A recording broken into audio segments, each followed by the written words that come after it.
የራዲዮ አዲስ ዩቲዩብ ቻናል ነው።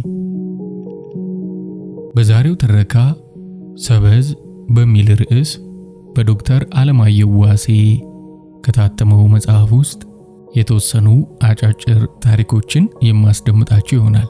እንደተለመደው ትረካውን ሲጀምሩ ላይክ ማድረግዎን አይርሱ። ለዚህ ቻናል አዲስ ከሆኑ ደግሞ ሰብስክራይብ በማድረግ ድጋፋችሁን እንድታሳዩን በትህትና ጠይቃለሁ። ወደ ትረካዎቹ። አልጨረስክልኝም። ደራሲ ዶክተር አለማየሁ ዋሴ። በ1983 ዓመተ ምህረት በአለማያ ግብርና ዩኒቨርሲቲ በአሁኑ ሀሮማያ የ3ኛ ዓመት ተማሪ ነበርኩ። የዓመቱን ትምህርታችንን ወደ ማገባደድ አካባቢ ሳለን ተማሪዎች ወደ ወታደራዊ ማሰልጠኛ ተቋማት ሄደው እንዲሰለጥኑና በወቅቱ በነበረው የእርስ በርስ ጦርነት በመንግስት በኩል እንዲሰለፉ ተወሰነ።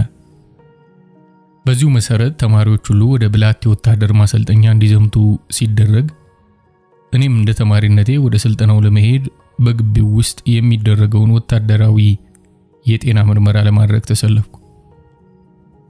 ይሁንና በነበረኝ የጤና ችግር ምክንያት የጤና ምርመራውን ማለፍ ስላልቻልኩ በወቅቱ አጠራር ሜዲካሊ አንፊት በሚል ግቢው ውስጥ እንድቀር ተደረገ። ከወታደራዊ ስልጠና የቀረነው በማህበራዊና ኢኮኖሚ ዘርፍ በኩል ልትዘምቱ ትችላላችሁ በሚል በጣት የምንቆጠር ተማሪዎች እዛው ዩኒቨርሲቲው ግቢ ውስጥ ቀርተን እንድንጠባበቅ ተደረገ። በዚህ አጋጣሚ ግቢ ውስጥ የቀረነው ተማሪዎች ቁጥራችን በጣም ትንሽ ስለነበረ ካሉት ህንጻዎች በአንደኛው ህንጻ ተሰባስበን በራሳችን ፈቃድ በየክፍሎች እንዲሁም ተከፋፍለን መኖር ስንጀምር የዚህ ጽሑፍ ታሪክ ባለቤት የሆነውን ሰው የመገናኘት እድሉን አገኘሁት። ይህን ሰው በሚገርም ሁኔታ ምናልባትም በሚያሳፍረኝ ሁኔታ ስሙን አሁን በእርግጠኝነት የማላስተውሰውና የት እንዳለና በህይወት ስለመኖሩ እንኳን መረጃ የሌለኝ በመሆኑ የልቤ ሐዘን ከባድ ነው። ይሁንና አሁን የምነግራችሁ ተረት ከዚህ የሰማሁት ነው። የነገረህን ተረት አስታውሰህ ስሙን ግን እንዴት ልትረሳው ቻልክ ብሎ የሚጠይቅ አድማጭ ይኖራል። ጥሩ ጥያቄ ነው። ለምን እንደሆነ ግን መልስ የለኝም።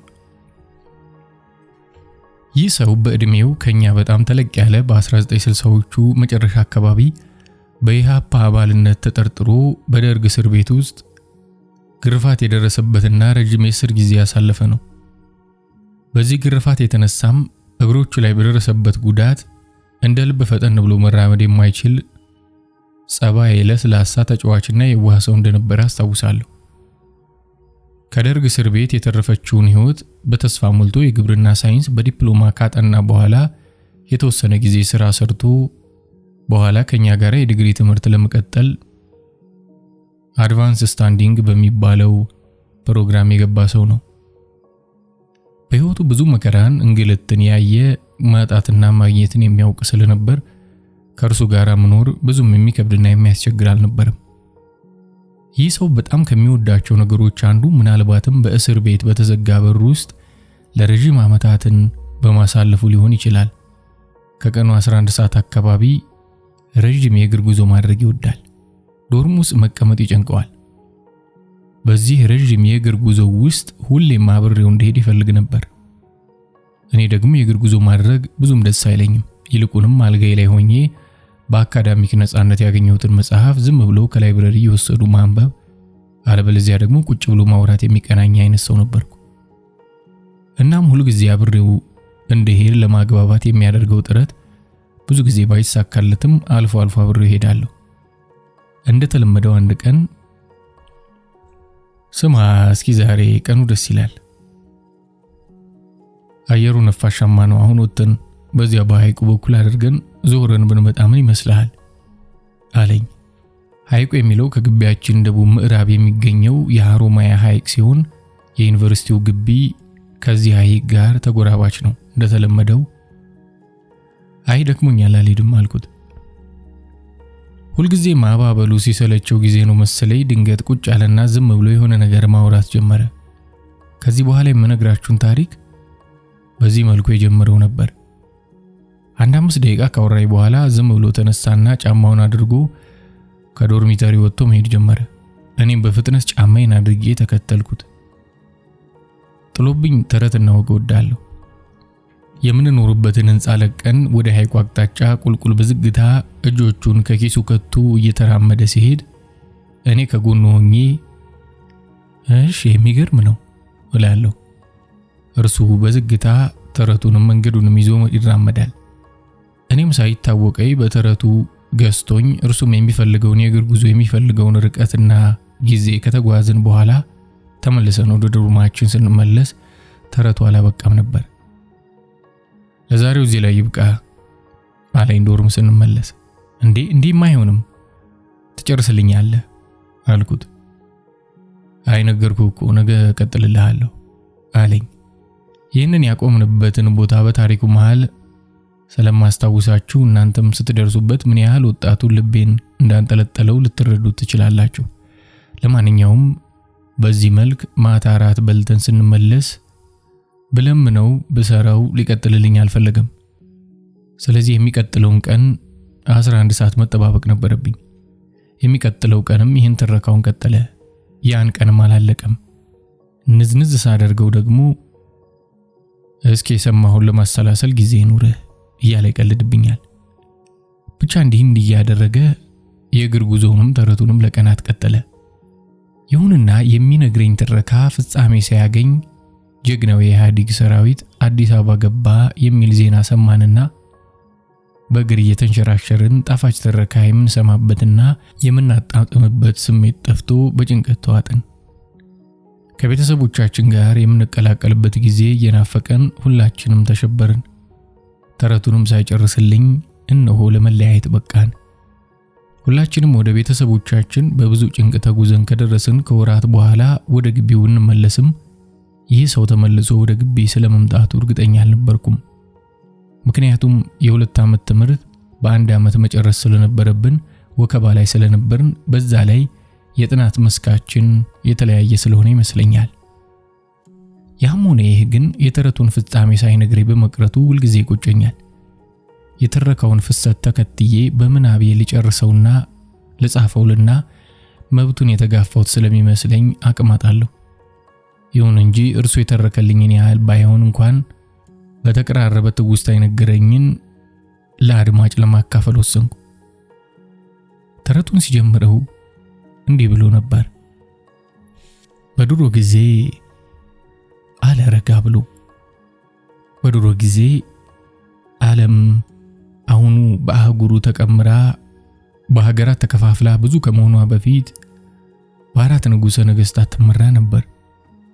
ምዕራቡ ንጉሥ፣ የምስራቁ ንጉሥ፣ የሰሜኑ ንጉሥ፣ የደቡብ ንጉሥ እየተባለ በዚህ መንገድ ትመራ ነበር። አሁን የማወራህ በምዕራቡ ንጉሥና በምስራቁ ንጉሥ የተፈጸመ አንድ ገራሚ ታሪክ ነው። የገርማል የምዕራቡ ንጉሥ እጅግ ሲበዛ ልጅ ይወድ ነበር። መንግስቱ የተደላደለ፣ ሀገሩም ልምላሜ የተሞላ፣ ህዝቡም በሰላም ይኖራሉ ቢባልም ይህ ሰው ግን የልጅ ፍቅር ያንገበግበው ነበር። ከሕግ ሚስቱ ከንግስቲቱ አንድ ወንድ ልጅ ብቻ የወለደ ሲሆን በዛ ሁሉ ሀብቱና በዛ ሁሉ ግዛቱ ግን ብዙ ልጆች ሊኖሩ ሲችል አንድ ልጅ ብቻ ወልዶ በመቅረቱ ሁልጊዜ በጣም ያዝን ነበር። ይህንንም ልጅ ወደ ኋላ እድሜው መጨረሻ እንደወለደ ይነገራል። አንድ ቀን በሰረገላ ተጭኖ በወታደርና በመኳንንት ታጅቦ ሲሄድ አንዲት የኔቢጤ ሴት መንገድ ዳር ቁጭ ብላ ስትለምን ያያል። ይህች ሴት ከእርሱ ልጅ በእድሜ እኩያ የሆነ ወንድ ልጅ ከጎኗ ቁጭ ብሏል። ልጁ በእርሱ ልጅ እድሜ አካባቢ ያለ በመሆኑ የሆነ ልቡን የሚነካው ነገር መጣና ከሰረገላው ወርዶ ካጀቡ ተለይቶ ወደ ሴቷ ጠጋ ብሎ የምትፈልጊውን ዋጋ ከፍልሻለሁ፣ ይህንን ልጅ እንደ ልጅ አድርጌ በአባትነት ፍቅር ላሳድገው ባክሽ ስጪኝ ይላታል። ሴትየዋም እዚህ ጎዳና ከኔ ጋር በችግር ከሚጠበስ በንጉሥ እልፍኝ የንጉሥ ልጅ አምሳል ይዞ ቢያድግ ምን ከፍቶኝ አለችው። ንጉሡም ለዚህ ሴት ብዙ ብርና ወርቅ ከሰጣት በኋላ ልጁን ወደ ቤተ መንግሥት ይዞት ሄደ። ከዚህ በኋላ ለመለየትና ለታሪኩ አተራረክ እንዲመች ከቤት የተወለደው ልጅ የንግስቲቱ ልጅ፣ ይሄኛው ልጅ ደግሞ የደሃይቱ ልጅ እንለዋለን። ለነገሩ ንጉሱ እንደ ልጅ አድርጎ እንደወሰደው እናውቃለን። ንጉሱ ሁለቱንም ልጆቹን በእኩል ዓይን እያየ በቤተ መንግስት በልዩ ፍቅር በማለባልነት በክብር አሳደጋቸው። እንደ ሀገሩ ወግና ልማድ እንደ ንጉስ ልጅነታቸው በፈረስ ጉግስ፣ በጦር ውርወራ፣ በአደን፣ በውሃ ዋና፣ በተለያዩ ትምህርቶች ተኮትኩተውና ሰልጥነው አደጉ። እኩል ስልጠና፣ እኩል እንክብካቤ ቢያገኙም መቼም እኩል ስጦታ፣ እኩል ችሎታ አይኖርምና የደሃይቱ ልጅ ግን አንድ የተለየ ችሎታ ነበረው። ይሄውም የሚደንቅ የስዕል ችሎታ ነበረው። ያየውን ነገር ልክ የፎቶግራፍ ያህል በስዕል ማስቀረት አቅም አለው። ይህን ችሎታውን አባቱ ያበረታታው የበለጠ እያዳበረው ሄደ። በሌላውም ሙያ ቢሆን የተዋጣለት ነበር። በወንድማማቾች መሃል ሁሌም እንደሚሆነው ከወንድሙ ጋራ በአደን ፉክክር ገጠሙ። ሁልጊዜ አደን ሲወጡ አደጋ ጣዮች አደጋ እንዳያደርሱባቸው በብዙ አጃቢዎች ተከበው ቢሆንም አልፎ አልፎ የገደሉትን እያነሱ እኔ ብዙ ገድያለሁ፣ እኔ ነኝ ብዙ የገደልኩ በሚል ይፎካከራሉ። ነገር ግን አጃቢዎቹ ወታደሮቹም ስለሚተኩሱና አብረው አደኑ ላይ ስለሚካፈሉ በትክክል የእነርሱ የሥራ ውጤት ብቻ አለመሆኑን ራሳቸውም ያውቁታል። አንድ ቀን የንግስቲቱ ልጅ በትክክል ጥሩ ተኳሽና ጥሩ አዳኝ መሆናችንን ከእኔና ካንተ ማን እንደሚበልጥ ለማወቅ ለምን ተደብቀን ማንም ሳይከተለን ወደ ጫካ እንሄድም? ከዛ ግዳያችንን ይዘን ወደ ማታ እንገናኛለን። ብዙ የገደለ አሸናፊ ነው ይባላል የሚል የፉክክር ጥያቄ ያቀርባል። በሐሳቡ ይስማሙና በጠዋት አጃቢ ሳያስከትሉ ከቤተ መንግስት ሹልክ ብለው መሳሪያዎቻቸውንና ፈረሶቻቸውን ይዘው ማለቂያ ወደሌለው የሀገራቸው ጫካ ገቡ። ከዚያም አንድ ቦታ ጀመሩና አንተ በዚህ አቅጣጫ ሂድ፣ እኔ ደግሞ በዚህ አቅጣጫ ሄዳለሁ፣ ተመልሰን እዚህ ቦታ እንድንገናኝ በሚል ተቀጣጥረው ተለያዩ። የደሃይቱ ልጅ ብዙ አውሬዎችን እንደገደለ ከሚገድለውም ለምልክት ይሆን ዘንድ ከአካላቸው ትንሽ እየቆረጠ በኮሮጆው እየከተተ በስሜትና በጀግንነት ወደፊት ነጎደ። በሙሉ ትኩረቱ የነበረው አውሬዎቹን አነጣጥሮ መግደል፣ የገደለውን ቆርጦ መያዝ ስለነበረ ረጅም ጉዞ እንኳን እንደተጓዘ አልታወቀውም። የመጣበትን አቅጣጫ ተመልሶ ለመሄድ በሚያስችል ሁኔታ እንኳን አላገናዘበም ነበር። በዚህ ሁኔታ ብዙ ከገደለ በኋላ ቀኑ እየመሸ ሲሄድ ድንገት ቀና ብሎ ጀንበርን ሲያይ የተቀጣጠሩበት ሰዓት መድረሱን አወቀ። ነገር ግን እንዴት እንደሚመለስ ምልክት ባለመያዙ በዛ ጥቅጥቅ ባለ ጫካ ውስጥ መንገድ ጠፋበት። ጫካ ውስጥ ያለ ሰው በጥንቃቄ ምልክት ካላደረገ ከተወሰነ ጊዜ በኋላ አቅጣጫ መሳቱ የተለመደ በመሆኑ ይህ ልጅ የሄደበትን አቅጣጫ ትቶ በተቃራኒ የባሰ እየራቀ መሄድ ጀመረ። አንድ ቀን ሙሉ የመጣበትን መንገድ ጭራሽ በተቃራኒ አቅጣጫ ስለሄደ ጨርሶ መመለስ እንደማይችል ሲያውቅ ከአንድ ዛፍ ላይ ወጥቶ ምሽቱን ለማሳለፍ ተገደደ። የመጀመሪያው ቀን ትረካ እዚህ ላይ ነበር የቆመው። በቤተ መንግስት ተቀማጥሎ ያደገ ልጅ በዚህ ድቅድቅ ጨለማ ዛፍ ላይ ወጥቶ ጠመንጃውን ተንተርሶ ማደር ግዴታው ነበር። በማግስቱ እንደገና ከወንድሙ ጋር ወደ ተቀጣጠረበት ለመመለስ ፍለጋ ጀመረ። አሁንም የባሰ እንጂ የተሻለ አቅጣጫ ስላልያዘ ጨርሶ ከሀገሩ እንደጠፋ ተረዳ። ረሃብና ድካም ተጋግዘው ተስፋ አስቆረጡትና በመጨረሻ አመሻሽ ላይ ከአንድ ዛፍ ስር ቁጭ እንዳለ እንቅልፍ ወሰደው። ለምን ያክል ጊዜ እንደተኛ ባያውቀውም ድንገት ጎኑን የሆነ ሹል ነገር ወጋ ሲያደርገው ከእንቅልፉ ባኖ ተነሳ። ተደናብሮ ምንድነው? የት ነው ሲል ጸጉራቸው የተንጨባረረ ልብሳቸው የቆሸሸ እጅግ አስፈሪ መልክ ያላቸው ሽፍቶች ዙሪያውን ጠመንጃ ደቅነው ከበውታል። እጅግ ደነገጠ። ምንም ሳያናግሩት ተነስቶ እንዲከተል በመልእክት አዘዙትና ቀኑን ሙሉ ሲጓዙ ብለው ሊመሻ አካባቢ የሆነ ቦታ አረፍ ብለው የታደነ አውሬ ጠባብሰው ከበሉ በኋላ እሳት ከበው እዛው አደሩ። በማግስቱ እስከ እኩለ ቀን ከተጓዙ በኋላ ጫካውን ጨርሰው የሆነ ተራራ አካባቢ ሲደርሱ አይኖቹን በጨርቅ ሸፍነው አንድ ሰው ገመድ ከእጁ አስሮ እየመራ መንገዳቸውን ቀጠሉ። ተራራውን ወጥቶ ቁልቁል የሚወርድ በሚመስል መንገድ እንደሚጓዝ ቢገምትም የት እንደሚወስዱት ለምን እንደሚወስዱት የነገረው የለም። እጅግ አስጨናቂ ጉዞ ነበር። ለአንድ 3 ሰዓት አካባቢ ከተጓዙ በኋላ አይኖቹን ሲከፍቱት ዙሪያውን በለመለመ ደን የተከበበ ደልዳላ መሬት ላይ ያረፈ እጅግ የሚያምር ቤተ መንግስት የሚመስል ሕንፃ ፊት ለፊት ደርሰዋል። ሰዎቹ የያዙትን ንብረት ካራገፉ በኋላ መንገድ ላይ ያደኑትን ግዳይ ጠብሰው እርሱን ጨምሮ ሁሉም በረንዳው ላይ ሆነው በሉ። ማታ ላይ የሆነ ለክፉ የማይሰጥ ክፍል ውስጥ ተዘግቶበት አደረ። በሚቀጥለው ቀን እንዲሁ የተራረፈ ስጋ እንደ ነገሩ ተጠባብሶ ተበልቶ ትንሽ እረፍት እንዳደረጉ ወደ ቤቱ ውስጥ ይዘውት ዘለቁና ሁሉንም የቤቱን ክፍሎች አስጎበኙት። እንደ እንግዳ ተቀብለው የሚያስጎበኙት ያክል ተሰማው። ቢያንስ አሁን ከነርሱ ጋር መነጋገር ጀምሯል። አብሯቸውም በልቷል። ያልሰለጠኑና ሽፍቶች ቢሆኑም ለጊዜውም ቢሆን ቀቅለው የሚበሉት ጭራቆች ወይም ቆራርጠው የሚጥሉት ጨካኞች አይመስሉም። የመረጋጋት ስሜት ተሰማው። በየክፍሉ በአይነትም በመጠንም የበዛ ንብረት ተዝረክርኮ ተከምሯል። ውድ ጌጣጌጥ፣ አልባሳት፣ መጠጦች፣ የምግብ ጥሬ ዕቃ፣ ሌላው ቀርቶ የሚወደው ቀለምና ብሩሽ በአይነት ተከማችቷል። ስማ አለው ከመካከላቸው አንዱ፣ ከዚህ በኋላ ከዚህ ቤት ውስጥ ካለው ነገር ሁሉ የፈለከውን ነገር መጠቀም ትችላለህ። ቤት ውስጥ ያለው ነገር ሁሉ ያንተ ነው አለና የማይፈቀድልህ አንድ ነገር ቢኖር ይሄን ቤት ልቆ መሄድ ነው። ልቄ ሄዳለሁ ካልክ ያኔ እንደሞትክ ቁጠረው አለ ፈርጠም ብሎ በአመልካች ጣቱ እያስፈራራ። ቆየና ተከተለኝ አለው። ሁለቱም ተያይዘው ወደ ፎቅ ሲወጡ ቀደም ብሎ በደንብ ያላስተዋለው የተለየ ክፍል ደረሱ። ክፍሉ ግድግዳው በጌጠኛ ገመድ እየታሰረ በቀርከሃ የተገደገደ ነው። አንድ ክፍት ጠባብ መስኮት ሲኖረው በር ግን የለውም። ሌላኛው ድምፀ ሸካራ ሰው ጉሮሮውን እንደ ማጽዳት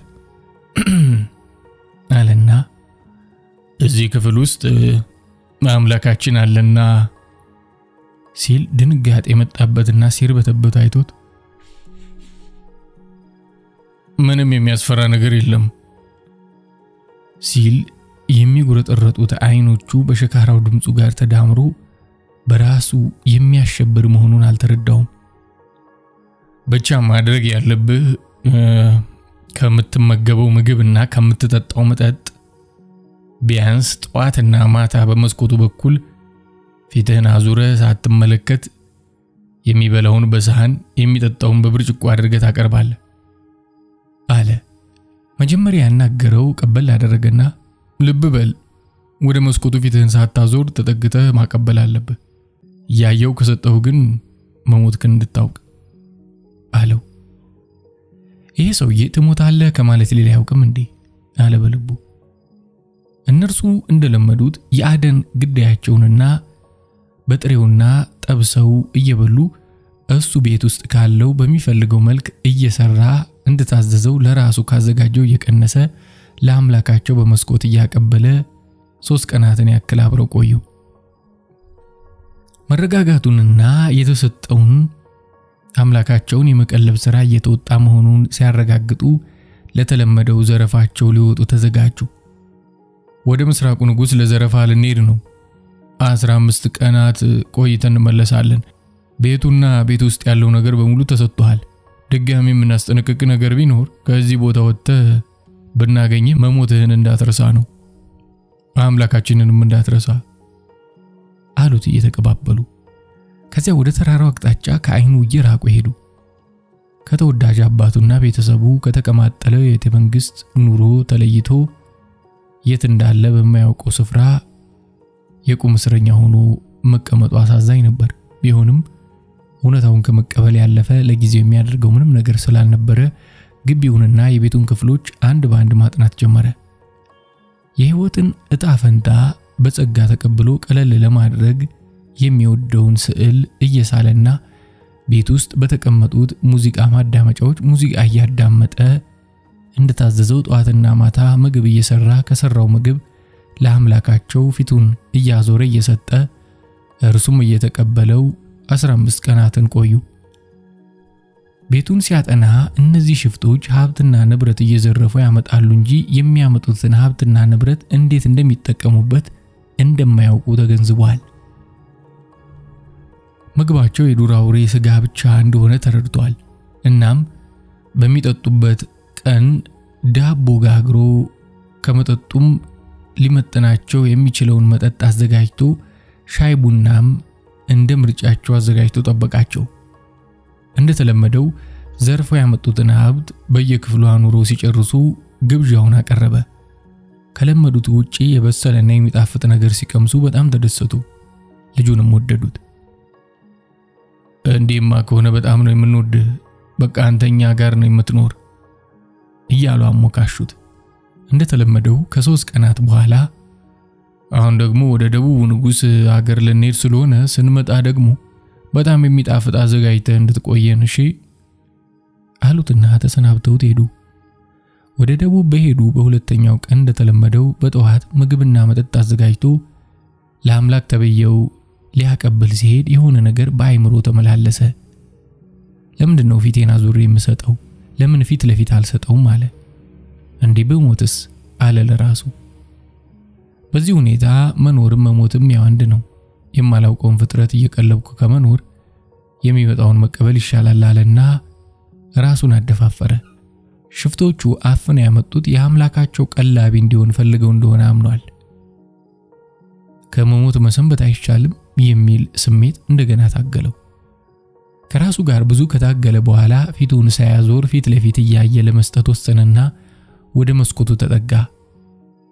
የምግብ ሳህን የያዘው እጁን ዘረጋ።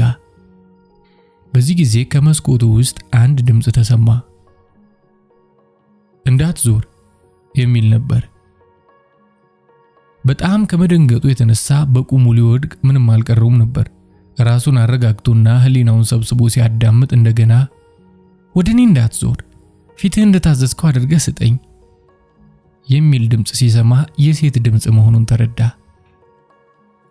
ማንሽ አንቺ አለ። እባክህ እንዳትዞር ይገሉሃል፣ እንዳትዞር ይገሉሃል፣ ፊትህን ዙርና ስጠኝ አለችው። ቤት ውስጥ ከኔ በስተቀር ማንም የለም እኮ አላት። ሽፍቶቹ የት ሄዱ አለችው። ለ15 ቀናት ወደ ደቡብ ሄደዋል፣ ምንም የሚያሰጋ ነገር የለም አላትና ይልቁንስ አንቺ ማንሽ?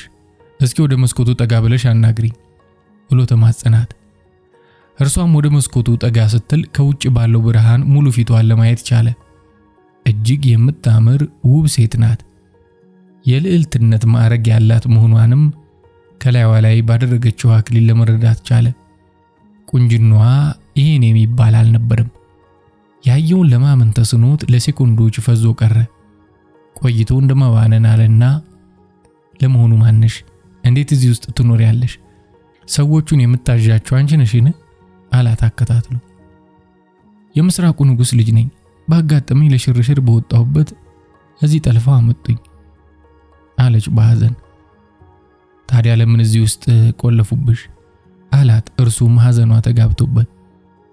እዚህ ካመጡኝ በኋላ ከመካከላቸው ማን ያግባት በሚለው እርስ በርስ ተጣልተው በመካከላቸው በተነሳ ግርግር ግማሾቹ ተገዳድለው ዛሬ የምታያቸው ከበፊቶቹ ከነበረው ቁጥራቸው ግማሾቹ ብቻ ነው አለች። እና መጨረሻው ምን ሆነ? አላት ጓግቶ።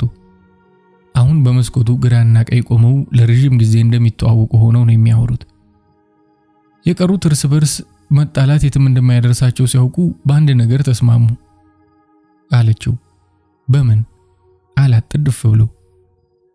እርስ በርሳችን ከምንገዳደል ከመካከላችን እርሷ የመረጠችውን ለምን አታገባም? ከመካከላችን መምረጥ የእርሷ ግዴታ ሆኖ ምርጫዋን ማክበር የኛ ግዴታ ይሁን ብለው ተስማምተው ይህንን ትዕዛዝ ነገሩኝ አለች። እና አንቺ መረጥሽ? አላት ብሽቅ ብሎ። ለምን እንደበሸቀ ለራሱም አልታወቀውም። እንደምትገምተው ከመካከላቸው መምረጥ ለኔ ፈጽሞ ይታሰብ አልነበረም። መምረጥ ግን መብቴ ሳይሆን ግዴታዬ ነበር። በወቅቱ ከመካከላቸው የሚሆነኝ የለም ብዬ ብናገር ሞት የሚጠብቀኝ መሆኑን አውቃለሁ አለች። እና ምን አደረግሽ? አላት አለመምረጧን ሲያውቅ እየተረጋጋ። ይሁሉ የአይምሮ ልኬታቸውን ተረድቼ ጥያቄውን በጥያቄ ጥበብ ለመብለጥ ፈለግኩ። በዚህም ጊዜ ለመግዛት እንደምችል ገመትኩ አለች። እንዴት አላት ፈገግ ብሎ። ከመካከላቸው አንደኛውን ለማግባት ፈቃዴ እንደሆነ ነገር ግን ከመካከላቸው የምፈልገውን የሚያሟላልኝ ሰው ከተገኘ ብቻ እንደማገባ ቃል ሰጠኋቸው። ምንድን ነበር እንዲያሟሉልሽ የጠየቅሽ? አላት በጉጉት። በሐሳቡም ሞልቶ የተረፈውን የአባቱን ጌትነት እያሰበ ምን መሰለ ያልኳቸው፣ ከመካከላቸው ከምፈልጋቸው ነገሮች አንዱን ይዞ ቀድሞ የመጣ እውነትም ባሌ የሚሆን ጀግና ነው። ፈቃዴ ሁሉ ለእርሱ ትሆናለች። ይህን ካላደረጋችሁ ግን ማንንም ከመካከላቸው አላገባም። ለምን? ጀግና አይደላችሁምና። ይህን ስል ጀብደኞች በመሆናቸው በዓለም ላይ ያለ ማንኛውንም ነገር ጠይቂን እናመጣለን አሉ በኩራት። እኔም መልካም አልኩና ከሚከተሉት አንዱን ቀድሞ ያመጣ ሰው የኔ ባል ይሆናል አልኳቸው ስትል እና ምን ነበር አላት በጉጉት። ልነግርህ አይደል አለችው።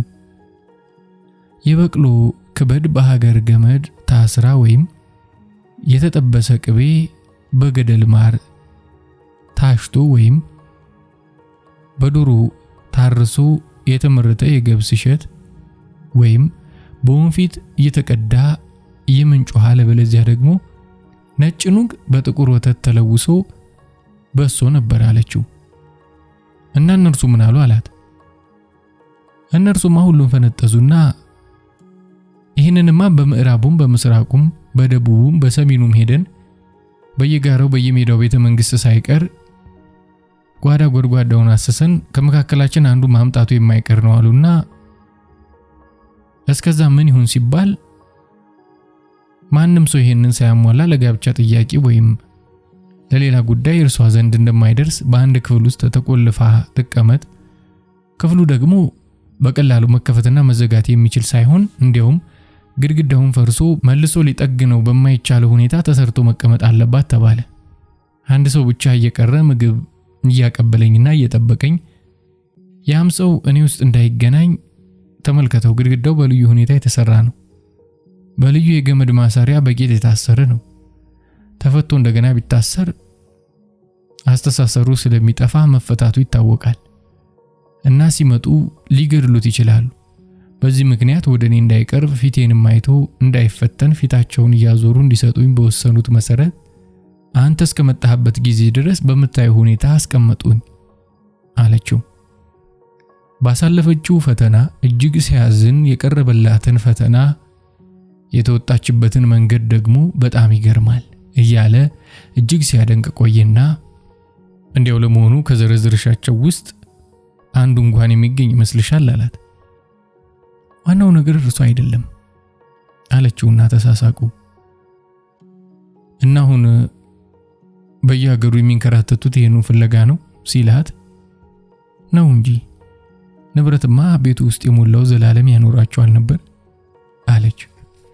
በመካከላቸው ለሴኮንዶች ዝምታ ሰፍኖ ከቆየ በኋላ ስላንተ እኮ አልነገርከኝም አለችው።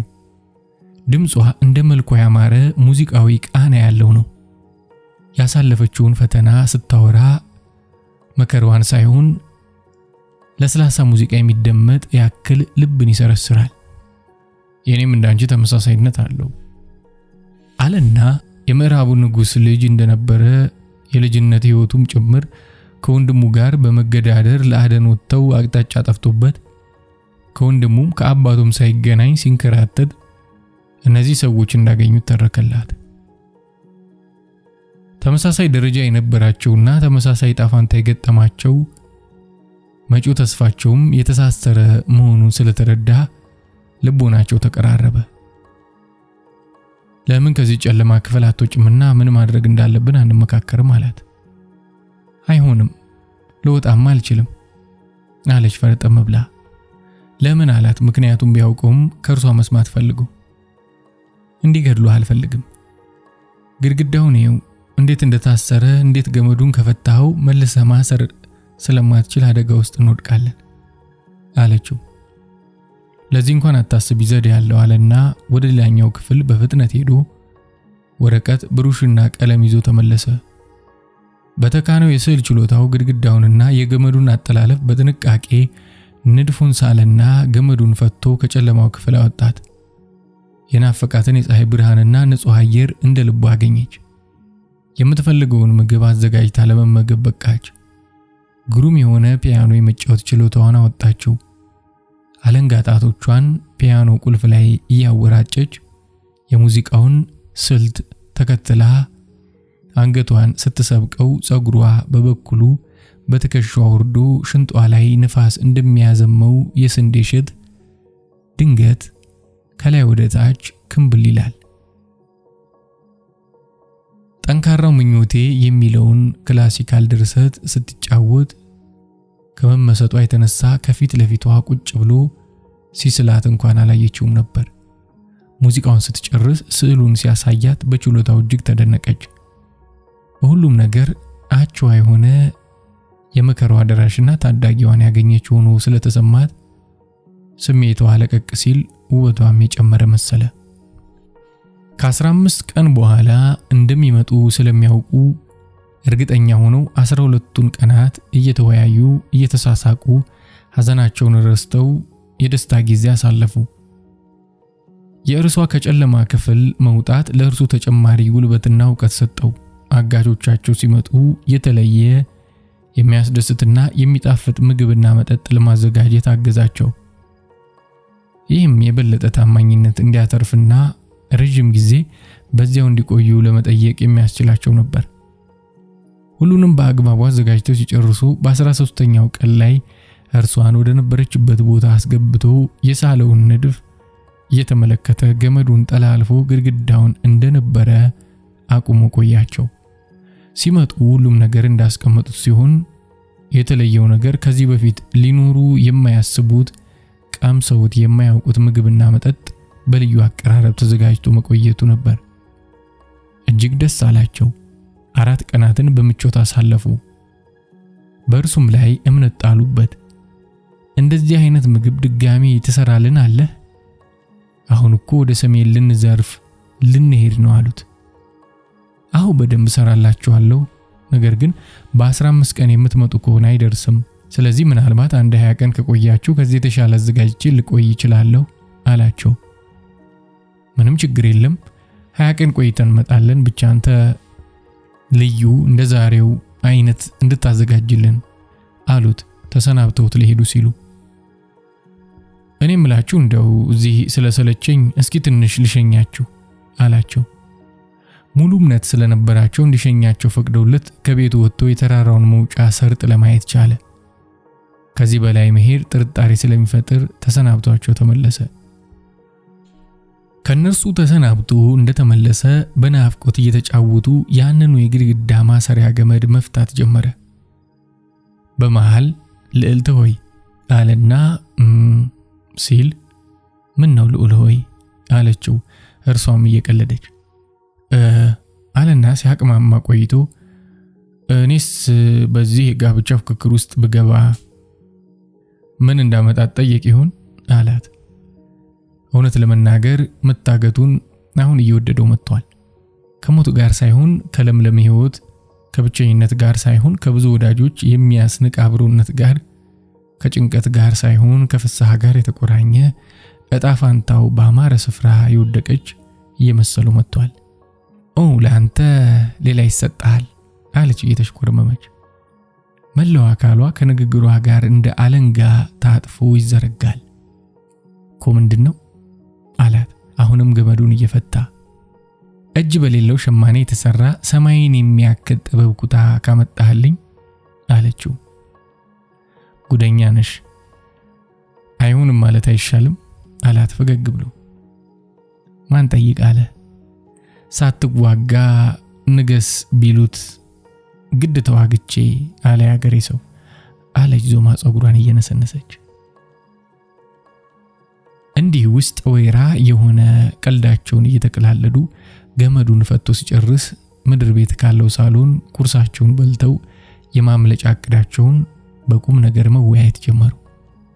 ትልቁ ችግራቸው ያሉበትን ቦታና አንጻራዊ አቅጣጫ ለማወቃቸው ነው። ይሁንና ልዕልቲቱ እንዲህ አለች።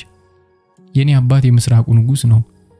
ምስራቅ የፀሐይ መውጫ ነው። ስለዚህ አሁን ካለንበት አቅጣጫ የፀሐይ መውጫን ተከትለን ብንሄድ ከሞላ ጎደል ወደ አባቴ ግዛት ልንደርስ እንችላለን።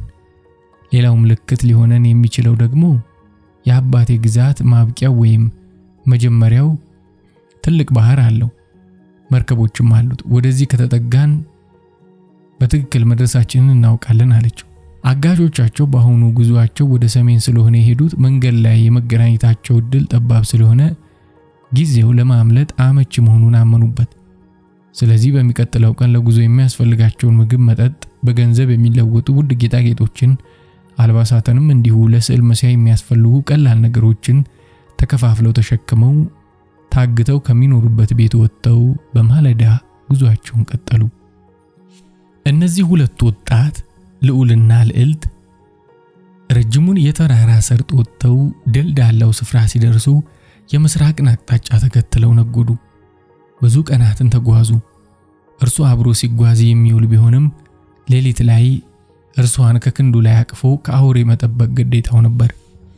ሲደክማት እየተሸከመ ተስፋ ስትቆርጥ እያጽናና፣ አንዳንዴም አቅቷት ማረፍ ስትፈልግ ቁጭ ካለችበት ሜዳ ላይ ከአካባቢው መልክዓ ምድር ጋር አብሮ እየሳለ በስዕሉ እያስደሰተ ረጅም ጉዟቸውን ቀጠሉ። የምስራቁን አቅጣጫ ተከትለው በሄዱ በአምስተኛው ቀን የባህር ዳርቻ እንደደረሱ ተመለከቱ። ልዕልቷ እጅጉን ፈነደቀች። በደስታ እላዩ ላይ ተጠመጠመችበት። ተመልከት አላልኩህም? አሁን የአባቴ ሀገር ግዛት ደርሰናል። ወደ የብሱ የምንሻገርበት መርከቦች ካገኘን ከአባቴ ግዛት ገባን ማለት ነው። ቢበዛ በሁለትና በሶስት ቀናት ውስጥ መርከብ መምጣቱ አይቀርም። ማንኛውም መርከብ ደግሞ በአባቴ ፈቃድ የሚንቀሳቀስ ስለሆነ እዚህ ቁጭ ብለን ምልክት አሳይተን መሄድ ብቻ ነው አለችው ፍንድቅድቅ እያለች። ከባህሩ ትይዩ በዛፎች የተከበበ ከአንድ ትልቅ ቋጥኝ ስር ማረፊያቸውን አመቻቹ። ረጅም የእግር ጉዞ ባልሰላ መንገድ ላይ በመጓዛቸው ሁለቱም ተጎሳቁለዋል። አሁን ግን ተስፋ የደከመውን ገላቸውን አበረታው፣ የጠወለገ ገጻቸውን አወዛው። ወደ ማለቁ ከተጠጋው ስንቃቸው ትንሽ ቀማምሰው የደከመ ገላቸውን ለማሳረፍ ጋደም እንዳሉ እንቅልፍ ጭልጥ አድርጎ ወሰዳቸው። ከሰዓታት በኋላ እርሱ ቀድሞ ነግቶ ወደ ባህሩ ሲመለከት ጀንበሯ የምዕራቡን አቅጣጫ ይዛ እየወረደች ነው። ከወዲህ የጠራው ሰማይ በወዲያ በኩል ቀስተ ደመና ሰርቶ ተአምራዊ ትዕይንት ፈጥሯል። ትዕይንቱ እንዲያመልጠው አልፈለገም። በእንቅልፍ ላይ ያለችውን ተወዳጇን ልዕልት የትዕይንቱ አካል አድርጎ በግሩም ሁኔታ ሳለው። ድንገት የሆነ ነገር በአይምሮ ብልጭ ያለበትና ትዕይንቱ እንዳያመልጣት ቀሰቀሳት። በመጠኑም ቢሆን ከድካም ስላረፈች ከእንቅልፏ ስትነቃ ደስታ ፊቷ ላይ ይንጸባረቅ ነበር። ተመልከች አገኘው እኮ አላት። እርሱም በደስታ ስሜት ወደ ባህሩ አቅጣጫ ወደ ሰማይ እጁን ዘርግቶ ምንድን ያገኘው አለች ግራ ገብቷት። እጅ በሌለው ሸማኔ የተሰራ ሰማይን የሚያክል ጥበብ ኩታ አላት። በጠራው ሰማይ ላይ በወዲያ በኩል የተዘረጋውን ቀስተ ደመና እያሳየ ከት ብላ ሳቀችና የኔ አሸናፊ ብላ ዘላ ተጠመጠመችበት። ይሄ መከራችን ማብቂያ፣ የደስታችን መጀመሪያ፣ የውበትሽ መገለጫ ነው ብሎ የሳለውን አሳያት። የእርሷም ነፍስ ለጥበብ የቀረበች ስለነበር ስዕሉን ከልቧ ወደደችው፣ እጅግ ተደሰተች። ከመከራ ወጥተው ወደ ተስፋ ሲመጡ የበለጠ እየተዋደዱ ተስፋቸው ከፍቅር እያደረሳቸው እንደሆነ ሁለቱም ተገንዝበዋል። እናም እንዲህ አለችው፣ የአባቴ ሀገር እንደገባን የመጀመሪያው ተግባር የሚሆነው በአባቴ ክብር በሀገሬ ሕዝብ ፊት አንተን ማግባት ነው። ይሄ የማልቀይረው ቃል ኪዳኔ ነው አለችው። በርከክ ብሎ እጇን ሳመ። ቀጠለችና ከተጋባን በኋላ በታላቅ አጀብ ወደ አባቴ ሀገር ወደ ምዕራቡ ንጉስ እንሄዳለን። በዚህም የምዕራቡ ንጉስና የምስራቁ ንጉስ በእኔና ባንተ ምክንያት ወደ አንድ ትልቅ ግዛት የሚተባበሩ ከፍ የሚሉ ይሆናል አለችው። እጅግ ደስ አለው። ጸጉሯን እያሻሸ ጉንጮቿን እየደባበሰ ተስፋ፣ ፍቅር፣ ሕይወት በልቡ ሲሞላው ታየው። ይሁንና የያዙት ምግብ እያለቀ መርከቡም የመምጣቱ ሁኔታ አስተማማኝ አለመሆኑ ቢያጠራጥራቸውም ፍቅር ባለበት ተስፋ አለና ተስፋቸው አሸንፎ ከባህሩ ዳርቻ በተቀመጡ በሁለተኛው ቀን አንድ መርከብ በርቀት ተመለከቱ። ከወዲያ ወዲህ እየተሯሯጡ ልብሶቻቸውን አውልቀው ወደ ላይ ያውለበለቡ ለመርከቡ ምልክት ማሳየት ጀመሩ። እንደ ጥሩ አጋጣሚ ሆኖ መርከበኞቹ አይተዋቸው ኑሮ ወደ እነርሱ ተጠጉላቸው። በደስታ ጮቤ ረገጡ። መርከቡ እየተጠጋ ሲመጣ ከቆመችበት ቋጥኝ ላይ ልዕልቲቱ በግልጽ ታየች። በዚህ ጊዜ ካፒቴኑ መርከቡን ወደ ዳር ካስጠጋ በኋላ እነርሱ የቆሙበት ቋጥኝ ከመርከቡ እጅግ ከፍ ያለ ስለነበር በአንክሮ ሲመለከት በልዕልቲቱ ልዩ ውበት አፉን ከፍቶ ቀረ። ድንገት ተመልሶ ወደ መርከቡ የውስጥ ክፍል ገባና የሆነ ፎቶግራፍ ይዞ ተመለሰና ከቋጥኙ ላይ ከቆመችው ሴት ጋር አስተያየ። በእርግጥ ፎቶግራፉ ላይ ያለው ማንነትና ማዶ ከቋጥኙ ላይ ከአንድ ምስኪን ወጣት ጋር የቆመችው ቆንጆ ሴት አንድ ሲሆን እሷም የምስራቁ ንጉሠ ነገሥት ልዕልት ነበረች። ጠፋች ተብላ አገር የሚታመስላት በእድል ያገኛት ሁሉ ወደ ንጉሱ በክብር እንዲያመጣት የታዘዘላት ልዕልት መሆኗን ሲያረጋግጥ ደስታ ወሰን አጣ። እርሷን በማግኘቱ የሚጠብቀውን ሽልማት ሲያስብ ደስታ ሰከረው። ጠጋለና ልዕልት እመቤቴ ሆይ አንቺን በማግኘታችን እጅግ ደስ ብሎናል፣ ከፍ ያለ ክብርም ይሰማናል አለና በትህትና እጅ ከነሳት በኋላ እባክሽን ከቋጥኙ ወደኛ ዝለይ እንይዝሻለን አለና ጠንካራ እጆቹን ዘርግቶ ወደ እርሱ እንድትዘላ አሳያት። ልዕልቲቱም ጊዜ አላጠፋችም። ከቆመችበት ቋጥኝ ብድግ አለችና ድንገት ወደ መርከቡ ተወርውራ ራሷን ስትጥል ጠንካራው ካፒቴን በሁለት ክንዶቹ ቅፍ አደረጋት። እንደታቀፋት ክንዶቹ ሳይዘሉ ወደ መርከቡ ውስጠኛው ክፍል ይዞ ገብቶ በልዩ ክብር አስቀመጣት።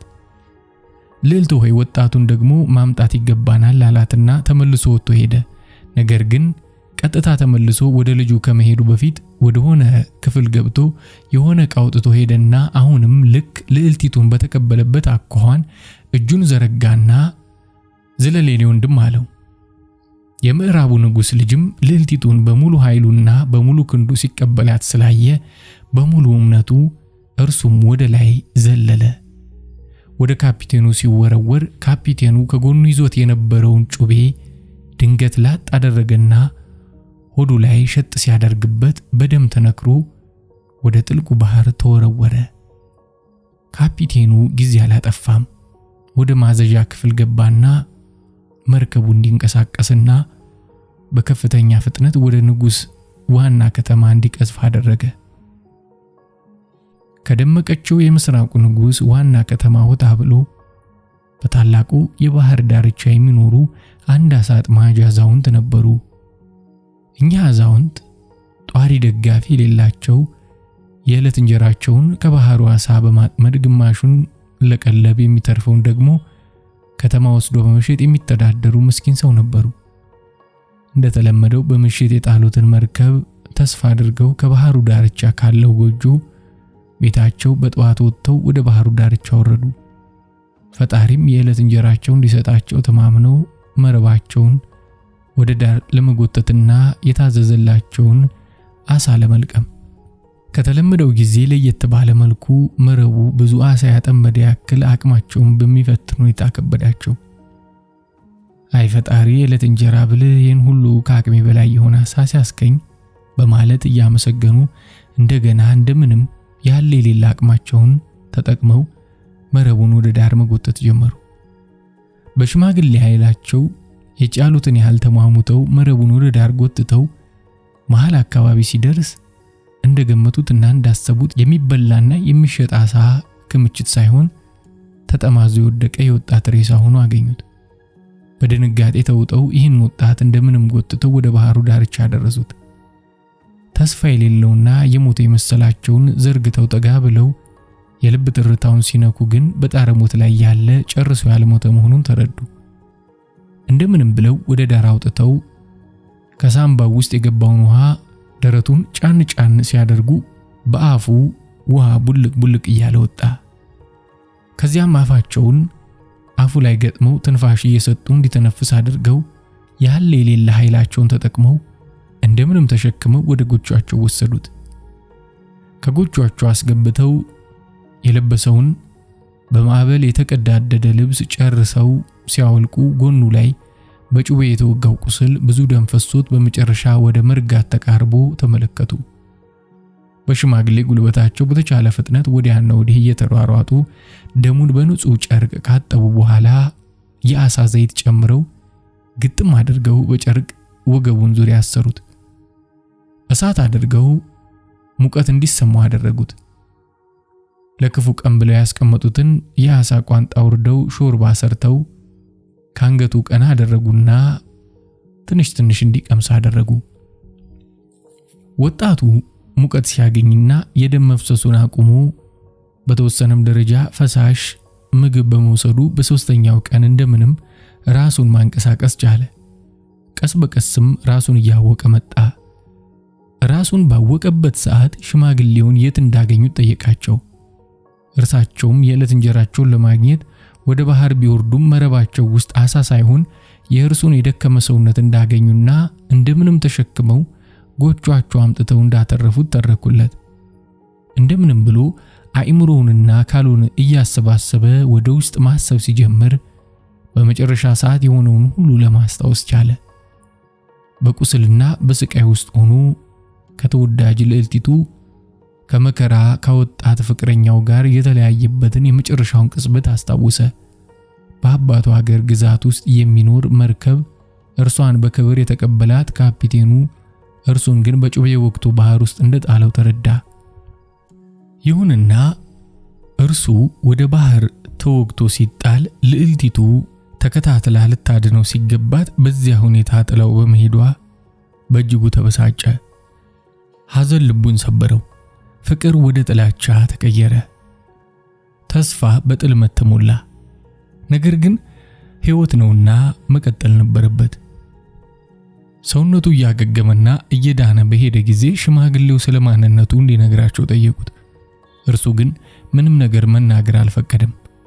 ላደረጉለት መልካም ውለታ አመስግኖ ምንም መሄጃና መምጫ የሌለው ተራ መናኝ በመሆኑ ቀሪ ዘመኑን ከእርሳቸው ጋር ማሳለፍ እንደሚፈልግ ላደረጉለት በጎ ስራም በጉልበት ከእርሳቸው እርሱ ስለሚሻል የአሳ ማጥመዱን ስራ በርትቶ በመስራት ኑሯቸውን መለወጥ እንደሚችል ቃል ገባላቸው። በዚህ መሰረት በየቀኑ ወደ ባህር እየወረደ አሳ ማጥመዱን ስራዬ ብሎ ተያያዘው። እድልና በረከት ሆኖለት በየቀኑ የአሳ መረብ በጣለ ቁጥር በርካታ ሰዎች ይይዝ ነበር። ይህም ከምግብ ፍጆታቸው አልፎ በጣም ብዙ ስለሚተርፋቸው ሽማግሌው ወደ ከተማ እየወሰዱ እንዲሸጡ አደረገ። እርሱ ግን ከተማ መሄድ ፈጽሞ ፍላጎት የለውም ነበር። በዚህ ሁኔታ ለሳምንት ኑሯቸውን ሲገፉ በሚገርምና በማይታመን መጠን ብዙ ገንዘብ እያገኙ መጡ። ሽማግሌውም ደስተኛ ነበሩ። ለእርሱም ለእርሳቸውን ልብስ ይገዛሉ። ከአሳ በተጨማሪ ሌሎች ምግቦችን ይገዛሉ። የቤት ኑሯቸውን ሁሉ አሻሻሉ። አንድ ቀን ግን እንዲህ አላቸው፣ አባቴ እስኪ ባክዎት ከተማ ሲሄዱ የስዕል መሳያ ብሩሽና ቀለም ገዝተውልኝ ይምጡ አላቸው።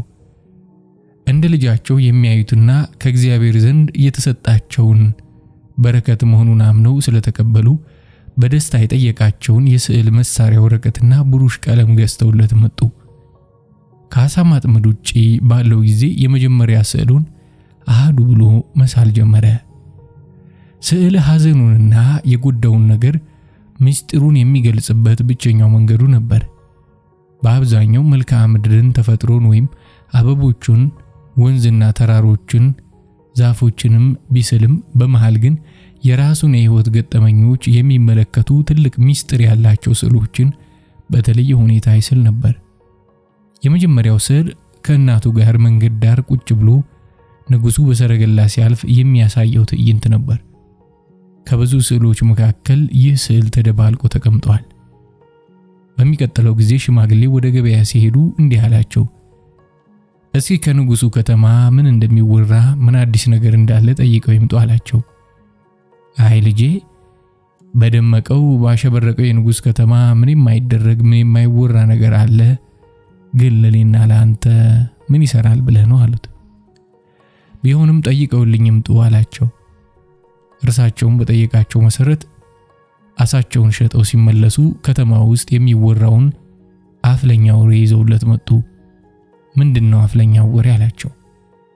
ኧረ የሚገርም እኮ ነው የኔ ልጅ አሉና የንጉሱ ልጅ ልዕልቲቱ ጠፍታ ይገርማል ሀገር ሲጨነቅ ሲታመስ ነበርና አንዱን መስፍን አግብታ መንግስቱን ተወርሳለች ሲባል በመጥፋቷ ንጉሱም በዚህ እጅግ አዝነው ብዙ አደጋ ላይ ደርሰው ነበር ብለው ሲቀጥሉ እና ምን ሆነች አለ ደንገጥ ብሎ። ይሁን በደህና ተገኘች፣ እንዲያውም ፈልጎ ያገኛት እርሷን አግብቶ የመንግስቱ ወራሽ ይሆናል ብለው አውጀው ኑሮ ይሁን ለአንድ መርከበኛ ያገኛት ተብሎ አሁን ንጉሱም ቃላቸውን ጠብቀው ለዚሁ ሊድሩለት የሰርግ ቀን ተቆርጦ ሀገሩ በሙሉ እንዲደግስ መዋጮም አድርጎ ትልቅ ፈንጠዝያ እንዲደረግ ተብሎ ሀገሩ በሙሉ በደስታ ላይ ነው አሉና ሳያውቁት እርሳቸው ደግሞ ሌላ የቁጭት ጩቤ ሰኩበት እና ቀጠሉ። ልጄ በጣም ደስ የሚያሰኝ ነገር ነው። ንጉሱም ደስ ብሏቸዋል፣ ሀገሩም ደስ ብሎት ይሄው ለድግስ እየተዘጋጀ ነው አሉት። እርሳቸውም ደስታው ተጋብጦባቸው ደጉና አደኛው አዛውንት ይሄ በጎ ታሪክ መስሏቸው በስሜት ሲያወሩለት ለእርሱ ግን ልቦናው ውስጥ በእጅጉ የሚሰነቀር ትልቅ ጦር ነበርና ክፉኛ ተጎዳ። በፈተና ውስጥ አልፈን እኔ ሳልጠይቃት ቀድማ ቃል ኪዳን ሰጣኝ ስታበቃ እነሆ እኔን በጩቤ ያስወግታ ባህር ላይ አስጥላ እርሱን ለማግባት በዚህን ያክል ጥድፊያ መወሰኗ ምን አይነት አውሬ ብትሆን ነው ብሎ እጅግ ተበሳጨ። በውስጡ አንዳች የሚገፋው የበቀል ስሜት ተጠነሰሰ። ይሁን እንጂ ሁሉን ችሎ የአሳ ማጥመድ ኑሮውን ቀጠለ። ስዕሎቹንም እንደዚሁ የተለመደና ምንም ታሪክ የሌላቸው ስዕሎችን ይስልና ቀጥሎ ከወንድሙ ጋር አደን ሲወጡ የሚያሳይ አንድ ስዕል ሳለ። በሚቀጥለው ሳምንት ለገበያ ሲሄዱ እንዲሁ ምን አዲስ ነገር እንዳለ ሲጠይቁለት አሳሰባቸው። አዛውንቱም ማየኔ ልጅ እንዲያወሬ ምን ያደርጋል ብለህ ነው ቢሉም ግድ የለም ይጠይቁ ስላላቸው በከተማው ውስጥ የሚወራውን ወሬ አድምጠው ተመለሱ። በከተማው ውስጥ የሚወራው አዲስ ወሬ ከበፊቱ ደስታ የራቀ ሐዘን እንደሆነ ነገሩት። ንጉሱ በልጃቸው መገኘት ደስ ብሏቸው ፈልጎ ላመጣላቸው መርከበኛ ለመዳር ሽር ጉድ በሚሉበት ወቅት ልዕልቲቱ ግን በአይምሮ መታወክ ታማ በቤተ መንግስት እልፍኝ ውስጥ ተዘግታ እንደምትውል ማንንም ማናገር እንደማትፈቅድ ሰማ። በዚህ ጊዜ ልቦናው አንዳች ነገር ተጠራጠረ። ልዕልቲቱ ከአቅሟ በላይ የሆነ ነገር እንደገጠማት ሆኖም ይህን ነገር መፍታት አለመቻሏ ግራ አጋባው። ቢሆንም አሳውን እያጠመደ ስዕሉን እየሳለ ኑሮውን መግፋት ቀጠለ። ሶስተኛው ስዕል እነሆ ጫካ ውስጥ ከወንድሙ ተለይቶ በተፋበት ወቅት ከሁለት ቀናት በኋላ በረሃብና በድካም ውስጥ ሆኖ ከተኛበት ዛፍ ስር ዙሪያውን በሽፍቶች ተከቦ ጎኑን በጦር ተወግቶ ሲቀሰቀስ የሚያሳየውን ነበር። ይህ በእንዲህ እንዳለ ቤተ መንግስት ውስጥ ልዕልቲቱ ማንንም ማነጋገር የማትፈቅድ ምንም ነገር የማይጥማት የማትናገር የማትጋገር ሆና ቁጭ ብላለች።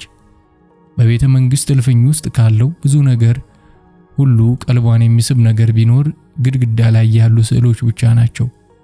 ስዕሎቹን በእጅጉ አተኩራ ትመለከታለች። ከዛ ውጪ የሚበላም የሚጠጣም የምትወደው ሙዚቃም የምትወዳቸው ቤተሰቦቿም አንዳቸውም ትኩረቷን ቀልቧን አይስቡትም። ከማንም ጋር መነጋገር ጨርሶ አትፈቅድም። በአገሩ ያሉ ሁሉ ባለመድኃኒቶችና አዋቂዎች በሙሉ ተፈልገው እንዲያክሟት እንዲረዷት ቢደረግም መፍትሄ የሚሰጥ አልተገኘም። ነገር ግን አንድ ፍንጭ ታይቷል፣ ስዕል ቀልቧን እንደሚገዛው። ስለዚህ የቤተ መንግስቱ ባለሟሎች መኳንንትና መሳፍንት መክረው ምናልባት ስዕል አይምሮዋን የሚስበው ከሆነ ደህና ስዕል በከተማው ያሉ ሰዓሊያን እየሳሉ እንዲያመጡ ቢደረግ ይሻላል ተባለ። በዚህ መሰረት በከተማው ውስጥ ያሉ ሰዓሊያን በሙሉ እየሳሉ እንደዚሁም መኳንንቱና መሳፍንቱ አውቀዋለሁ ከሚል ጥበበኛ ሰዓሊ እየሄደ እየሳለ ስዕል ማጉረፍ ጀመረ። ይሁንና ስዕሎቹን ቀላ ብላ የምታያቸውና ትኩረት የምትሰጣቸው ቢሆንም አይታ ወዲያው ትተዋቸዋለች። በአጋጣሚ አንደኛው መኳንንት ወደኛ አዛውንት አሳ አጥማጅ ሰፈር ለሽርሽር ሲመጣ አዛውንቱ ጎጆ አካባቢ ስዕሎች ተደርድረው አየና ደጅ ላይ የነበረውን ወጣት እስኪ ስዕሎቹን አሳየኝ አለው። ወጣቱም በቀለም ያሸበረቁ የተለያዩ ስዕሎችን ከራሱ ምስጢራዊ ታሪክ ካላቸው ሁለቱ ስዕሎች ጋር ጎን ለጎን አድርጎ አሳየው። አንተ ነህ ሰዓሊው አለው። አይ አባቴ ነው አለ በርቀት ባህሩ ዳር መረብ የሚጥሉትን አዛውንት እያሳየ። መኳንንቱም እነዚህን ስዕሎች ልግዛህ አለው። በቀለም ያሸበረቁትን የአበቦችና የወንዝ ዳርቻ የሚያሳዩትን ስዕሎች ለይቶ እንኳን አልሸጥም ከገዙ አንድ ላይ ይግዙኝ አለ። ግድ የለም ይሁን አለና አንድ የሚያበራ አበባ ያለው ስዕል መንገድ ዳር ተቀምጦ ከእናቱ ጋር ከሚያሳየው ስዕል ጋር እና ከወንድሙ ጋር ለአደን ሲወጡ የሚያሳይ አንድ ስዕል ጋር በአንድ ላይ ገዛው። ያ መኳንንት ሁሉንም ስዕሎች ወስዶ ቤተ መንግስት አደረሰ። እንደተለመደው የቤተ መንግስቱ አጋፋሪዎች እነዚህን ስዕሎች ወስደው ከልዕልቷ ፊት አስቀመጡ። ከሁሉም ስዕሎች መካከል ሁለት ስዕሎች ላይ የበለጠ ትኩረት አደረገች። የሚያምሩ አበቦች፣ ፏፏቴና ወንዝ፣ ተራራ የሚያሳዩት ስዕል ሳይሆን አንዲት መንገድ ዳር የተቀመጠች የኔ ብጤ ከህፃን ልጅ ጋር ከፊቷ የንጉስ ሰረገላ ቆሞ ያለውንና ሁለት ወጣቶች ለአደን ሲወጡ የሚያሳይ ስዕሎችን በልዩ አድናቆት ስትመለከተው ሲያዩ ማንም ምስጢሩ ሊገባው አልቻለም። እነዚህን ስዕሎች ለይታ ስታስቀምጥ ጊዜ ይሄ መኳንንት ያመጣው ስዕል አንዳች ነገር እንዳለው ተረዳችውና አሁንም በድጋሚ ስዕል እንዲያመጣ ታዘዘ። መኳንንቱም ተመልሶ ወደ እኒያ አዛውንት ጎጆ ሲሄድ ያንኑ ወጣት አገኘውና እስኪ ሌላ ስዕል ደግሞ ስጠኝ ሲለው አሁን ደግሞ ከወንድሙ ጋር ተለያይቶ በሽፍቶች ተከቦ የሚያሳየውን አሁንም ከሌላ ስዕል ጋር ቀላቅሎ በከፍተኛ ዋጋ ሸጠ። መኳንንቱም እወደድ ባይ ስለነበር ብዙ ዋጋ ከፍሎ ይህን ስዕል ወሰደ። ስለዚህ ወጣቱ የስዕሉ መልእክት እየደረሰ እንደሆነ ስለገባው አሁንም ተከታዩን ስዕል ሳለ። ተከታዩ ስዕል ደግሞ በዛ ረባዳ ስፍራ ላይ ታስረውበት በነበረው ቤት ነበር። ይህን ስዕል ስሎ ከሌሎች ስዕሎች ጋር ቀላቅሎ አሁንም በከፍተኛ ዋጋ ተሸጠ። ይህ ሁሉ ሲሆን ብዙ መኳንንት በየቦታው ስዕል እየሳሉ ያመጡ ነበር። ግን ስዕሎቹን ታይና ከነዛ ሁሉ ስዕሎች አሁንም የልጁን ብቻ መርጣ መደርደር ያዘች። በቤተ መንግስቱ እስካሁን ስለ ጉዳዩ ግልጽ የሆነለት ሰው የለም። ነገር ግን ልጁ ስዕሉን ቀጥሏል። የታሰረችበትን ክፍል የሚያሳይ እንደዚሁም ቁጭ ብላ ፒያኖ ስትጫወት ከረጅም ጸጉሯ ጋር የሳለውን ስዕል አሁንም ከሌሎች ስዕሎች ጋር ቀላቅሎ በከፍተኛ ዋጋ ሸጠ። ያስጠጉትና ሕይወቱን ያዳኑት አዛውንት እርሳቸውም በማያውቁት ምስጢር በከፍተኛ ሀብት ወደ እርሳቸው እየጎረፈ እንደሆነ ተረድተዋል። ልጁም በማይታመን መጠን የስዕሉን ዋጋ እያናረ ሄደ። እንዲያውም ሌሎች መኳንንቶች ይሄ መኳንንት የሚያመጣው ስዕል ላይ ትኩረት እንደምታደርግ ስላወቁ ወደዚህ ልጅ ጎርፉ ጀመር። ስለዚህ ዋጋውን እያስወደደ ከፍ እያደረገ ብዙ ሀብት መሰብሰብ ያዘ። ከዚህ ቀጥሎ የተሳለው ስዕል ከታገቱበት አምልጠው የአባቷ ባህር ዳርቻ ሲደርሱ በፀሐይ መግቢያ ከባህሩ ጋራ ስለ ውበቷ መታሰቢያ የሳለው ነበር።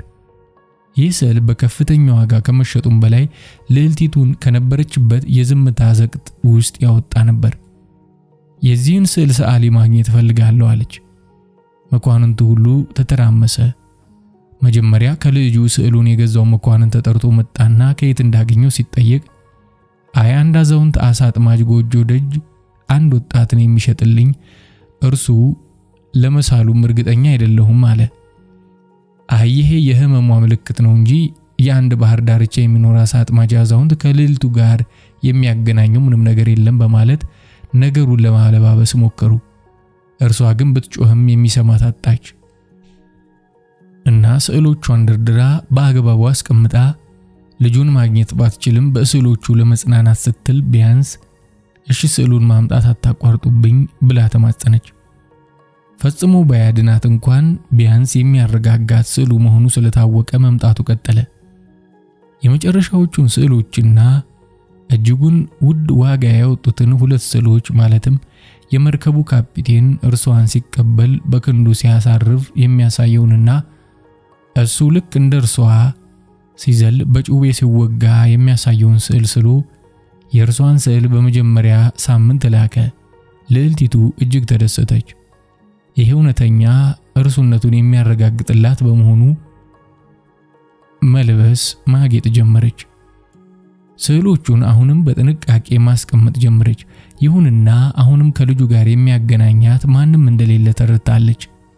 በሌላ በኩል ወጣቱ ግን ከስዕሉ ሽያጭ ያጠራቀመው ከፍተኛ ገንዘብ ስለነበረ የህይወቱን አዳኝ የሽማግሌውን ህይወት መለወጥ ስለነበረበት ባገኘው ከፍተኛ ገንዘብ ከተማ ውስጥ ትልቅ ቤት ገዛ፣ ትልቅ መሬት አደራጀ።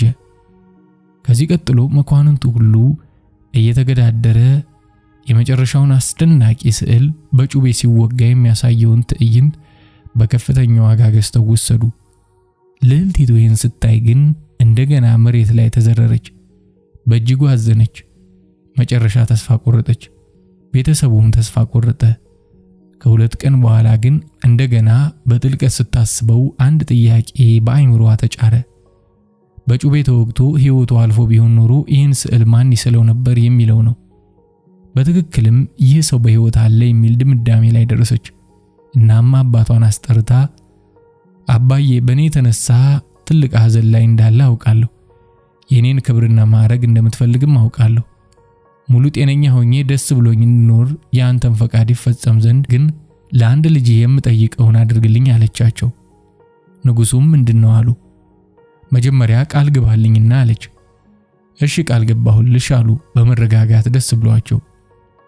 በመጀመሪያ የትም ይሁን የት ይህን ስዕል የሳለውን ሰው ከዚህ ቤተ መንግስት እንድታምጣልኝ፣ ቀጥሎ አገኘኋት ብሎ ወደ አንተ ያመጣውን የመርከብ ካፒቴን እርሱን ከቤተ መንግስት እንድታመጣልኝ እፈልጋለሁ አለች። ንጉሱም ከብዙ ወራት በኋላ በተረጋጋና በፍጹም ልቦና እንዳነጋገረችው ስለገባቸው ይህ ሰዓሊ ካለበት ተፈልጎ እንዲመጣ አዘዙ። በሌላ በኩል ወጣቱ ለሽማግሌው ቀደም ብሎ እጃቸውን ይዞ ማንም ሰው እነዚህን ስዕሎች የሳለው ማን ነው ብሎ ቢጠይቁት እኔ ነኝ ይበሉ ብሏቸው ነበር። ማይሆነውን ቢሉትም ግድ የለም እሺ ይበሉኝ ብሎ አሳምኗቸዋል። ያ ቀደም ብሎ ስዕሎቹን የገዛው መኳንንት በወታደር ታጅቦ በጠዋት አዛውንቱ ጎጆ ደረሰና ተጣራ። አዛውንቱ ወደ ደጅ ወጥተው እጅ ሲነሱ መኳንንቱም እየተጀነነ ሰላምታ ሰጣቸው። አባቴ ወደ ቤተ መንግስቱ እንዲመጡ ንጉሥ አዟል አላቸው። አዛውንቱ በጣም ደነገጡና ምን አጠፋው ጌታዬ አሉ። ቤተ መንግስት ድረስ የሚያስጠራ ምንም ማዕረግም ጉዳይም ስለሌላቸው ግድ የለም ለበጎ ነው፣ ስዕሎቹን ስለወደዱ ሊሸልሙት ነው አላቸው ፈገግ ብሎ። እኔ እኮ አይ ብለው ሳይጨርሱት ወጣቱ ድንገት ከቤት ወጣና ጌታዬ ለመዘጋጀት ትንሽ ደቂቃ ቢፈቀድልን አለና አስፈቅዶ ወደ ቤት ይዟቸው ገባ። እነዚህ ሰዎች እኮ የሚሉት ስዕሉን የሳለው ማን ነው ብለው ንጉሱ ጠይቀው ምሸልመዋለው ሾመዋለው ስላሉ ነው የመጡት አሉ ግራ ተጋብተው። ገብቶኛል እኮ ቀደም ብዬ እንደነገርኩት ባኮትን እኔ ነኝ የሳልኩት ይበሉና እርሱ ይሄዱ፣ እኔ ለዚህ አልታደልኩም አላቸው ክፍት ብሎት። በእርሱ ግምት የተፈለገው ለስራው ሽልማት ቢጤ ተሰጥቶት በዚያውም በሰርጉ ዕለት በእንግድነት እንዲገኝ ታስቦ ይሆናል። ይህ ለእርሱ ደግሞ የበደል ነበር። እባክህ ልጄ እንዲህ አትበለኝ፣ ኑሮዬን የለወጥከውን ፈጣሪ የሰጠኝን ልጅህን ያንተን ድካም ልወስድ አልችልም። የሳልከው አንተ ነህና ክብርና ማዕረግ ሹመትም ሽልማትም የሚገባ አንተ ነህ አሉት ፈርጠም ብለው። የሚወዱኝ ከሆነ ይህን ብቻ አድርጉልኝ፣ ይሄዱና እኔ ነኝ ብለው የሚሰጡት ነገር ካለ ተቀብለው መምጣት ብቻ ነው አለቀ ብሎ ሲለማመጣቸው አንጀታቸው አልቻለና አሻሉት። በቅርቡ ቤት ለመግዛት ከተማ ሄዶ ሳለ የገዛላቸውን አዲስ ልብስ አልብሶ ከመልእክተኞቹ ጋር ሸኛቸው። ደጉ አዛውንት ታጅበው ቤተ መንግስት ደረሱና ወደ ንጉሱ እልፍኝ ገብተው እጅ ነሱ። ንጉሱም ይህን ስዕል የሳሉት እርስዎ ኖት አሏቸው። አሁን ንጉሥ ሆይ እኔ ነኝ የሳልኩት አሉ ውስጣቸው እየተሳቀቀ። መልካም ይበሉ፣ ልጄ ተፈልጎታለች ይከተሉኝ አሉና ንጉሱ አስከትሏቸው ወደ ልጃቸው እልፍኝ ገቡ። ልጅቱም ድንገት ብድግ ብላ ምንድናቸው አለች ግራ ተጋብታ። ልጄ እኛ አዛውንት ናቸው የምትወጃቸውን ስዕሎች የሳሉት አሉ የልጃቸው መዳን የቀረበ መስሏቸው በተስፋ ፈገግ ብለው። አባባ እርስዎ አልሳሉትም እርሶ እንዳልሳሉ ታውቃለሁ። በፈጠሩት የሳለውን ያምጡልኝ አለችና እንባዋን እያዘራች ከእግራቸው ስር ተንበረከከች። አለና በረጅሙ ተንፍሶ ዝም አለ። ከዚያስ አልኩት ልቤ ጥልጥል ብሎ። ደግሞ ነገ እንቀጥላለን አለኝ። አሁን እኮ ለሰባተኛ ጊዜ ልታሳድረው ነው። ለምንድን ነው ልቤን የምትሰቅለው አልኩት ምርር ብዬ። ስማ ጓደኛዬ፣ ለምንም ነገር ከመጠን በላይ አትጓጓ። በዚህ ዓለም አእምሮን የሚቀር ብዙ ነገር አለ። ሕይወት ደግሞ እኔ እንዳወራ ሁሉ ጣፋጭ ተረት አይደለችም፣ መራራ እውነት እንጂ አለኝ ኮስተር ብሎ። ከዚያ በፊት እንደዚህ ኮስተር ብሎብኝ መክሮኝ የማያውቅም ነበር። ቆየና ለማንኛውም ነገ ደግሞ ወክ እናደርጋለን፣ ነገ ጨርስልሃለሁ አለኝ እያፌዘብኝ። በማግስቱ ሀገር ድብልቅልቅ ወጣና በየፊናችን ተለያየን። እስካሁን ድረስ ተረቱን ለምን እንደማረሳውና መጨረሻውን ለማወቅ እንደሚያጓጓኝ ለራሴ ገርመኛል። እርሱ እንዳለው ሕይወት ጣፋጭ ተረት ሳትሆን መራራ እውነት መሆኗን ከነገረኝ ማግስት ጀምሮ ተረድቻለሁ። ካገኛችሁት ግን በቂ መራራ እውነት ተግቻለሁ። ጣፋጩን ተረት ግን አልጨረስክልኝም እኮ በሉልኝ ያንን ልብ አንጠልጣይ።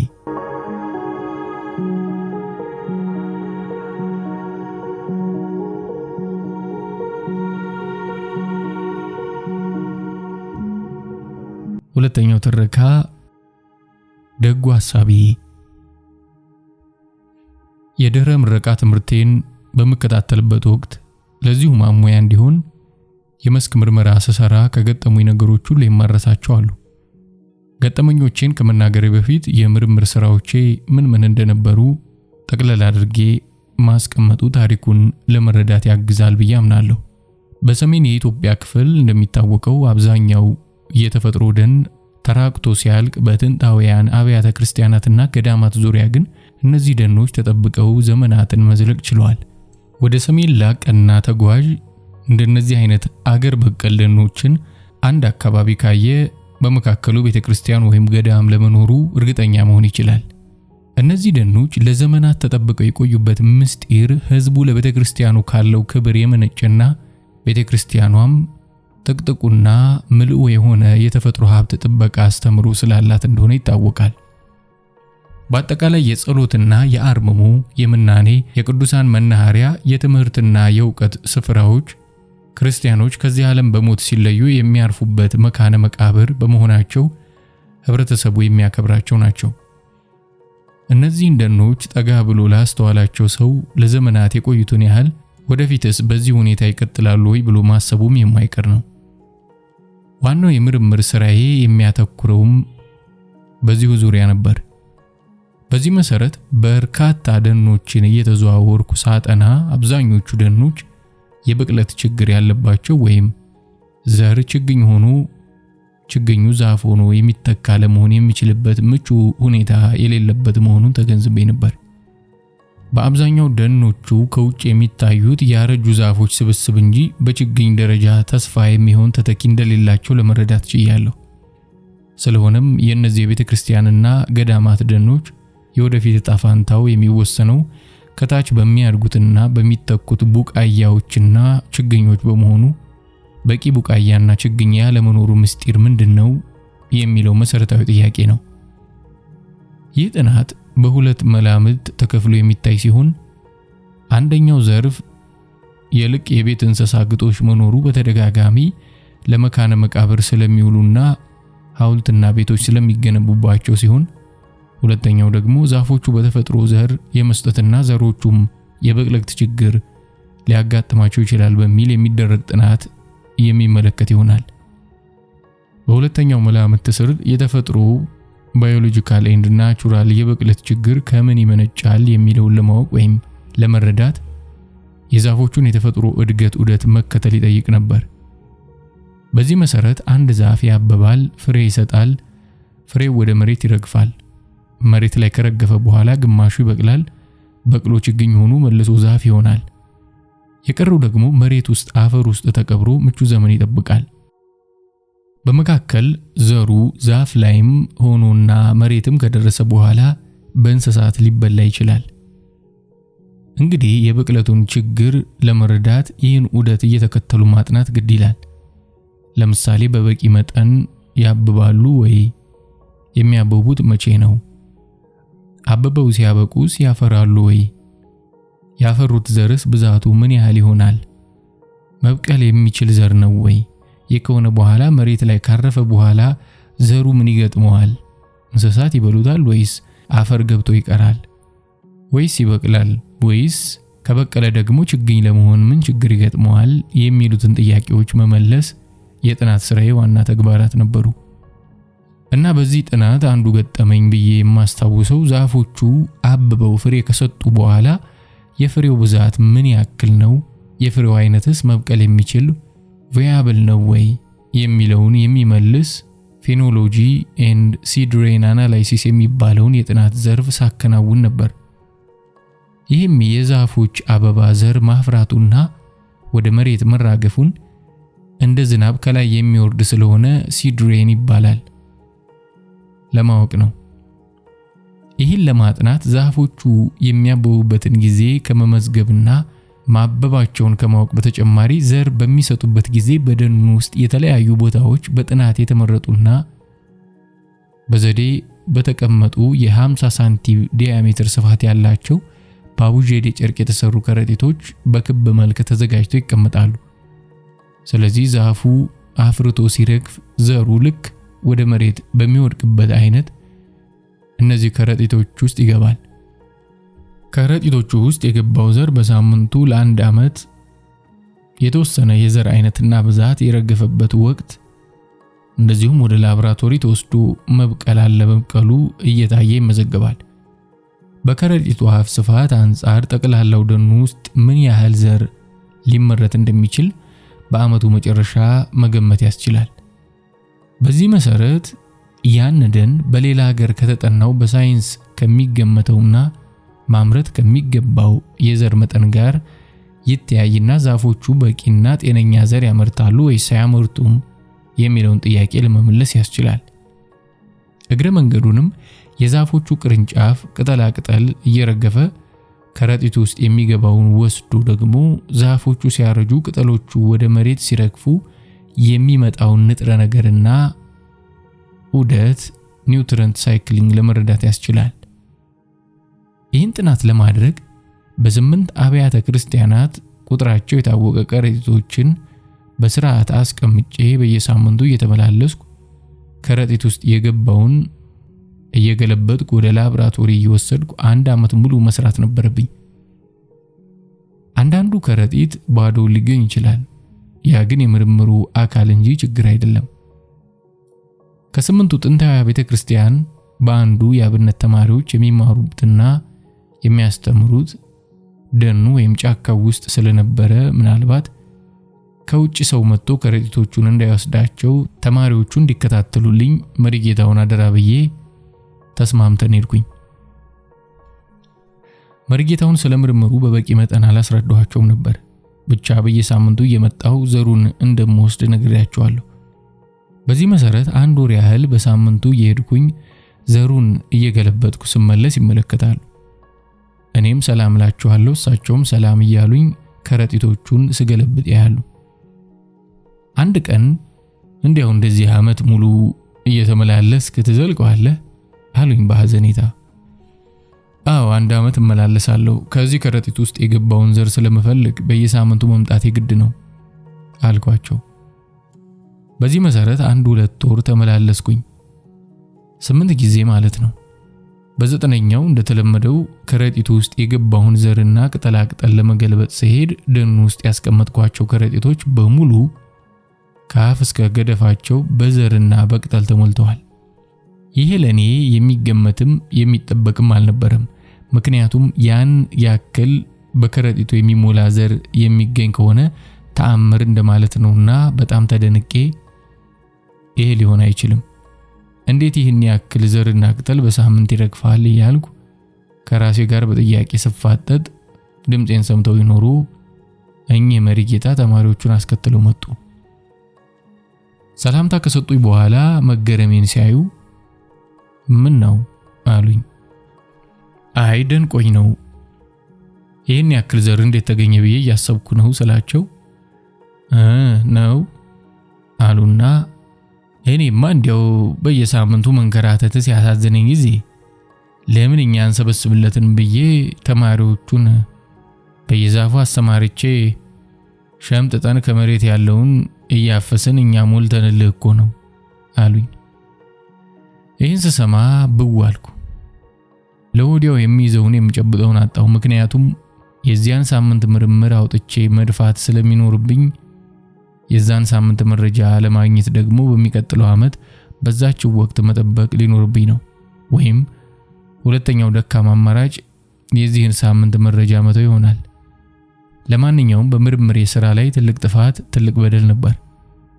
እርሳቸውም ቀጠል አደረጉና መቼም የሚበቃ ይመስለኛል፣ ተንግዲህ አትመላለስም አሉኝ። እሳቸው በደግነታቸው ለኔ ያደረጉት እርዳታ የኔንም ምርምር ስራ የሚያጠፋና የሚያወድም እንደሆነ አልተረዱም። ተግባራቸው ለኔ ጥፋት እንደሆነ ብረዳም ይህን ያደረጉት ደግሞ እኔን ለማገዝ ለኔ ባላቸው አዘኔታ በመሆኑ የእሳቸው ደግነትና የምርምር ስራዬ ላይ የደረሰው ጥፋት አንድ ላይ አእምሮዬ ውስጥ ገብቶ ጭንቅላቴን ናጠው። በዓለም ላይ ትልልቅ ጥፋቶች የተፈጸሙት በጎ ሐሳብ ባላቸው ሰዎች ነው የሚባለው ለዚህ ይሆን? በጎና ቅን ሐሳብ በእውቀት በጥበብና አርቆ በማየት ካልታሰበ መጨረሻው ጥፋት ሊሆን ይችላል። ወደ ገሃነም የሚወስደው መንገድ በቅንነትና በየዋህነት የተገነባ ነው የሚባለው ለዚህ ነው እያልኩ ብዙ ተብሰከሰኩ። ሰከን ብዬ ሳስብ ደግሞ በተንኮል ከመነጨው የይሁዳ መሳም ይልቅ በቅንነት የሆነው የሙሴ መግደል ይሻላል የሚለው አባባል ሞገተኝ። እንዲያውም ኢማኑኤል ካንትን የተባለው ፈላስፋ ስለ ደግነትና ሞራሊቲ ሲገልጽ ደግነትና ሞራሊቲ የሚለካው በሚያመጣው ወይም በሚያስከትለው ውጤት ሳይሆን ድርጊቱ በተፈጸመበት መንፈስ ብቻ ነው። በጎ ሐሳብ ውጤት ባይኖረው እንኳን እንደ እንቁ ያበራል፣ በጎ ሐሳብ በራሱ መልካም ነውና ይላል።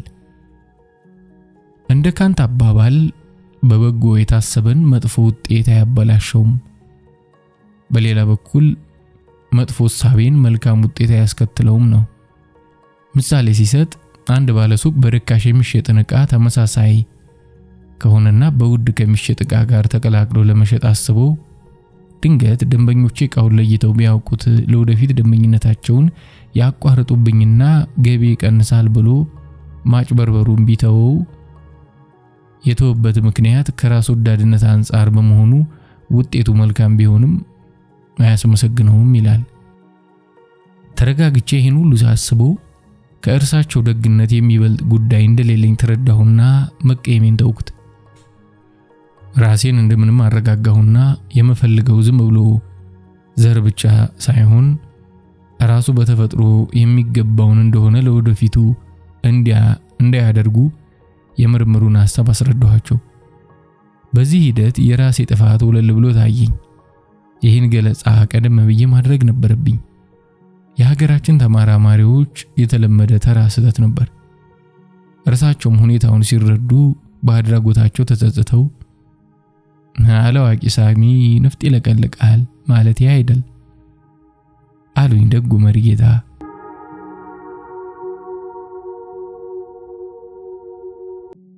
ሶስተኛው ገጠመኝ ደግሞ አማኞቹ ይሰኛል። ሁለተኛው የምርምር ገጠመኝ በመሬት ውስጥ የተከማቸን ዘር የሚመለከት ምርምር ላይ ነበር። የእጽዋት ዘር ከእናት ዛፍ ወደ መሬት ከረገፈ በኋላ 4 ዕጣ ፈንታዎች ይኖሩታል። እነርሱም መብቀል፣ በእንስሳት መበላት፣ ወደ ሌላ ቦታ መወሰድና እዛው አካባቢ መሬት ውስጥ መቀበር ይሆናል። መሬት ወይም አፈር ውስጥ በተለያየ ምክንያት ዘር ሊቀበር ይችላል። ይሄውም በተሰነጣጠቀና ክፍት በሆነ የመሬት ቀዳዳ ተንሸራቶ በመግባት እንስሳት ሲራመዱ ሲጫኑት መሬት ውስጥ የሚኖሩ እንስሳትና ነፍሳት ለምሳሌ አይጦች ለምግብነት ወደ ጉድጓዳቸው አከማችተውት በዚያው ሲቀር በመሳሰሉት ሲሆን ይህ የዘመናት የዘር ክምችት የአፈር የዘር ባንክ ወይም ሶይል ሲድ ባንክ ይባላል። በአፈሩ ውስጥ ምን ያክል ዘር ተከማችቷል? ከመሬት በላይ አሁን በዛፍ ደረጃ ያለው አርጅቶ ቢወድቅና መሬቱ ቢራቆት ከመሬቱ ውስጥ የተቀበረው ዘር በቅሎ መተካት ይችላል ወይ? ለመሆኑ መሬት ውስጥ የተከማቹት ዘሮች ዝርያ አሁን በቁጥቋጦና በዛፍ ደረጃ ካሉት ጋር ይመሳሰላሉ? ካልተመሳሰሉስ በዘመን ሂደት ምን የእጽዋት ስብጥር ለውጥ መጣ የሚለውን ጥያቄ የሚመልሰው ደግሞ የአፈር የዘር ባንክ ጥናት ሶይል ሲድ ባንክ አናላይሲስ ይባላል። የአፈር ዘር ባንክ በደንና እጽዋት ዓለም እንደ ቤተ መዘክር ሆነው ያገለግላሉ። ይህን ጥናት ለማካሄድ 8 አብያተ ክርስቲያናት መርጬ በእያንዳንዱ ቤተክርስቲያን ደን ውስጥ በ10 የተለያዩ ቦታዎች 10 በ10 ሳንቲሜትር ስፋት ላይ በ3 የጥልቀት ደረጃ ከ0 እስከ 3 ከ3 እስከ 6 ከ6 እስከ 9 ሳንቲሜትር ያለው አፈር በጥንቃቄ ቆፍሮ በማውጣት ለየራሱ በፕላስቲክ በማስቀመጥ ወደ ላብራቶሪ ወስዶ በመመርመር የሚሰራ ነበር።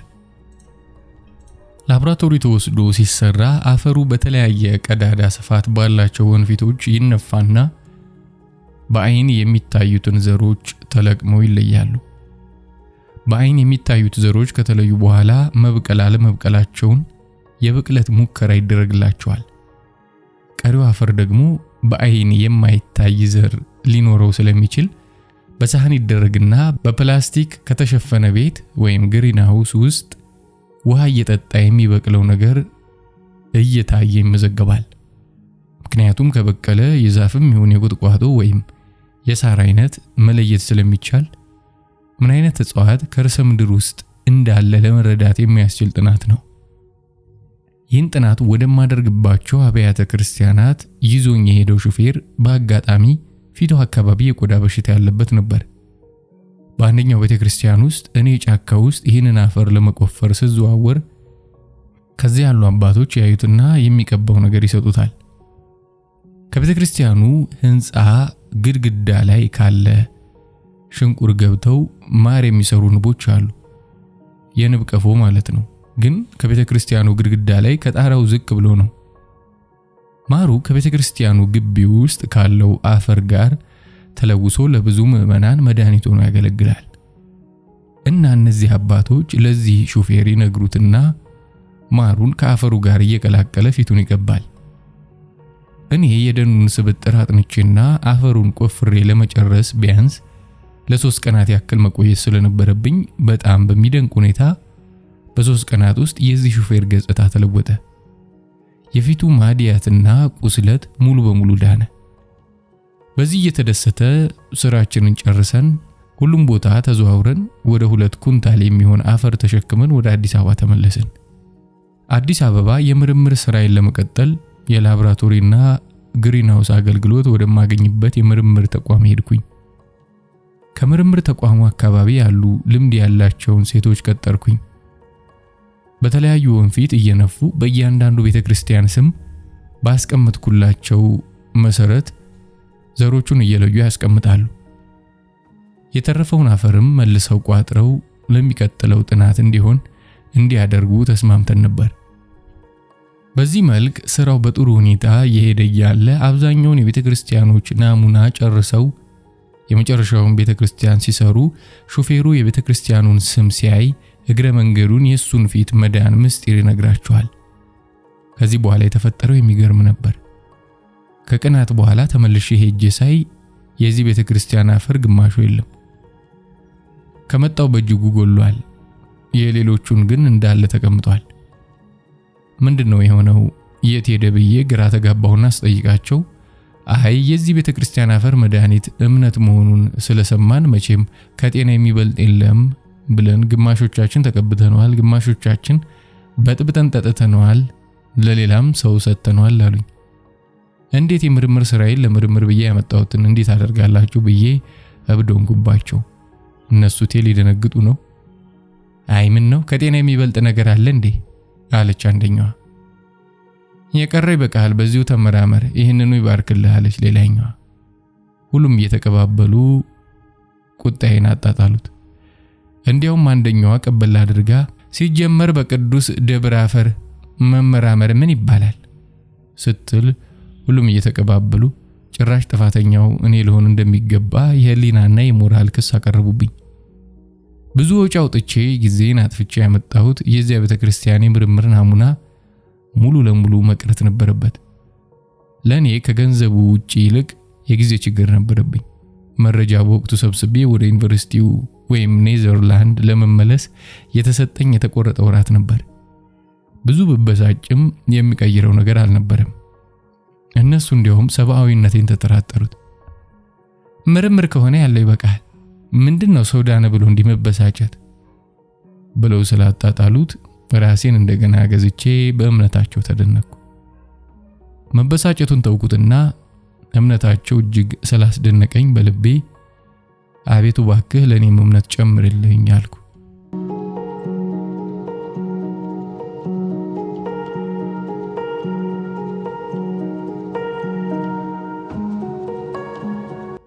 አራተኛው ደግሞ ባለቁምጣው መሐንዲስ ይሰኛል።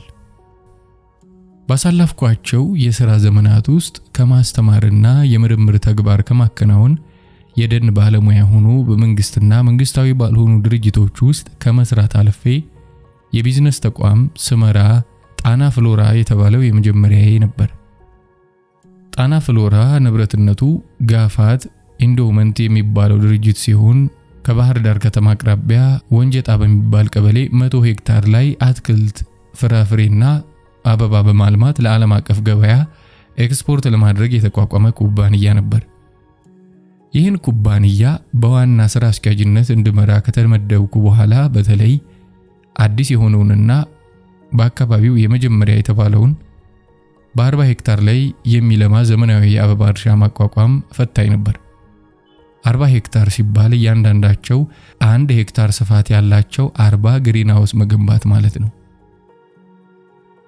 ከዚህ ጋር ዘመናዊ የሆነ የጠብታ መስኖ ፍሪንት ኢሪጌሽን ሲስተም፣ የመጠጥና የንጽህና መጠበቂያ ውሃ አቅርቦት ስርዓት፣ የበሽታ መከላከያና መቆጣጠሪያ ርጭት ስርዓት፣ የአበባ ማሸጊያና የማቆያ ማቀዝቀዣ ክፍሎች፣ በአጠቃላይ የተደራጀ የእርሻ ልማት ማቋቋም ይጠይቃል።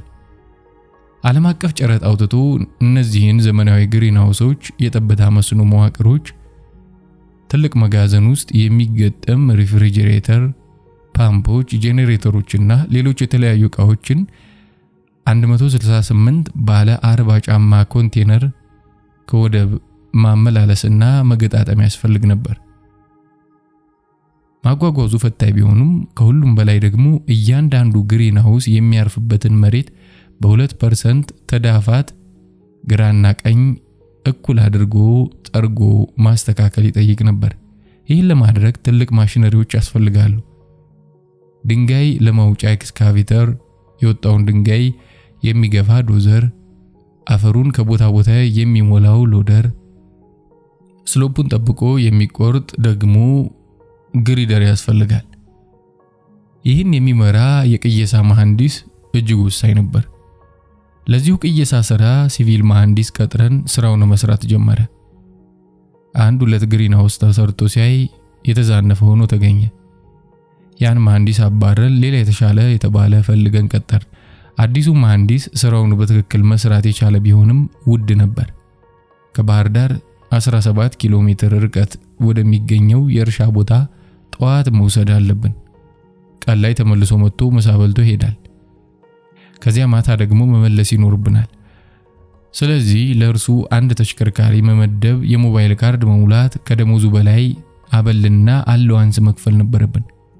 ለእያንዳንዱ ማሽን በሰዓት የሚከፈለው ከፍተኛ ስለነበርና ስራው ፋታ የማይሰጥና በሆነ ምክንያት ከቆመ እጅግ ውድና ለኪሳራ የሚዳርግ ስለሆነ ለመሐንዲሱ የምናወጣው ወጪ ብዙ አሳሳቢ አልነበረም።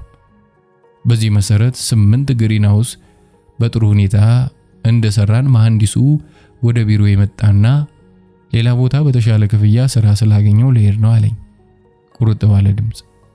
እንዴ ምን ነካ? ይሄ ሁሉ ማሽን 1 ሰዓት እንኳን ቢቆም ስንት ኪሳራ እንደሚደርስ እያወቅ እንዴት በዚህ ሰዓት ስራ ለቃለሁ ትለኛለህ? እኔም እኮ ካንተ የተለየ ኃላፊነት የለብኝም ሀገርና ለማለም ብዬ ነው እንጂ አልኩት በድንጋጤ። አይ እድሉ እንዲያመልጠኝ አልፈልግም አለኝ ፈርጠም ብሎ።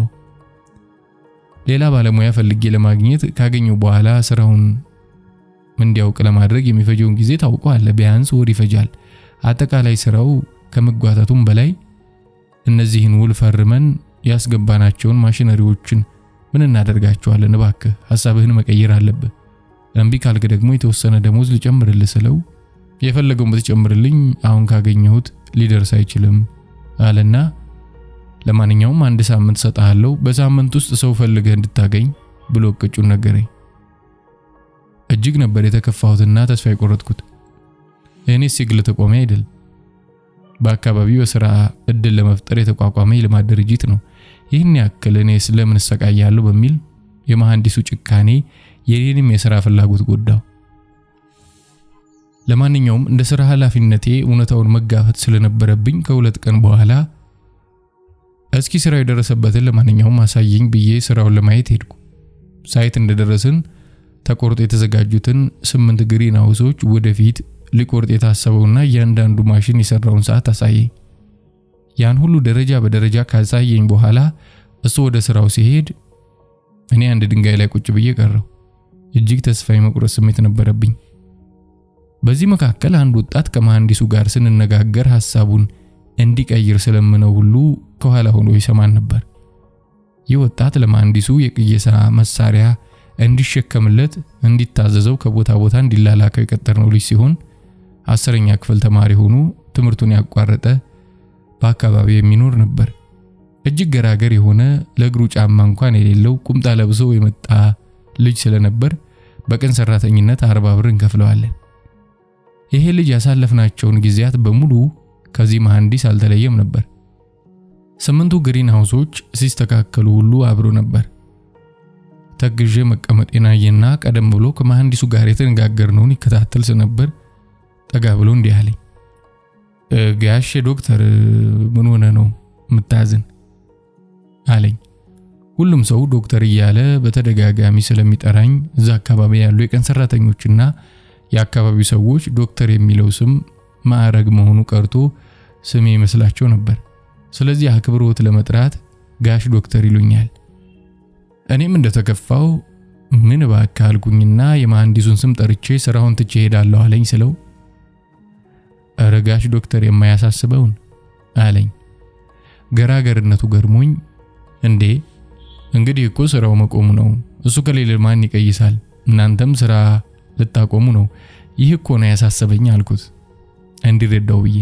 ቀጠል አደረኩና ለነገሩ የኪሳራውን ስፋት አንተ አትረዳውም አልኩና ወደ ትካዜ ልመለስ ስል ወርዋ መሬቱን ለክቶ ማያስቆረጡን እንደሆነ እሱ የሚሰራውን እኮ እኔ እሰራለሁ አለኝ። በየዋህነቱ ከትብዬ ሳኩና አንተ ደግሞ ከየት አምጥተህ ነው የምትሰራው?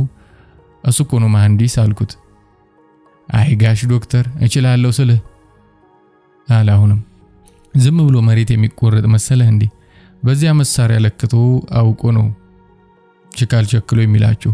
ስታየው ቀላል መስሎ ነው አይደል አልኩት። የዋህነቱ ገርሞኝ ነው እንጂ በዚያ ሰዓት ከሱ ጋር የማወራበት ስሜት ላይ አልነበርኩም እና ፊቴን ሳዞር አይቶ አይ ጋሽ ዶክተር ጅልና ለካ አለኝ። ይሄ ልጅ ከችግሬ በላይ የሚቀባጥርብኝ ምን ነክቶታል ብዬ በቁጣ ፊቴን ወደሱ ሳዞር አይቶ ጣይ ይበላኛል እያለ እሱ እኮ አይሰራም፣ 1-2 ቀን አሳየኝና አስተካክዬ ስሰራው ጊዜ ተዚያ በኋላ እሱ ጥላ ፈልጎ ቁጭ ነው የሚል እኔው እኮ ነኝ የምሰራ አለኝ። የችግሬን ባህር ከሁለት ሊከፍል የሙሴን በትር ይዞ የመጣ ሰው መሰለኝ።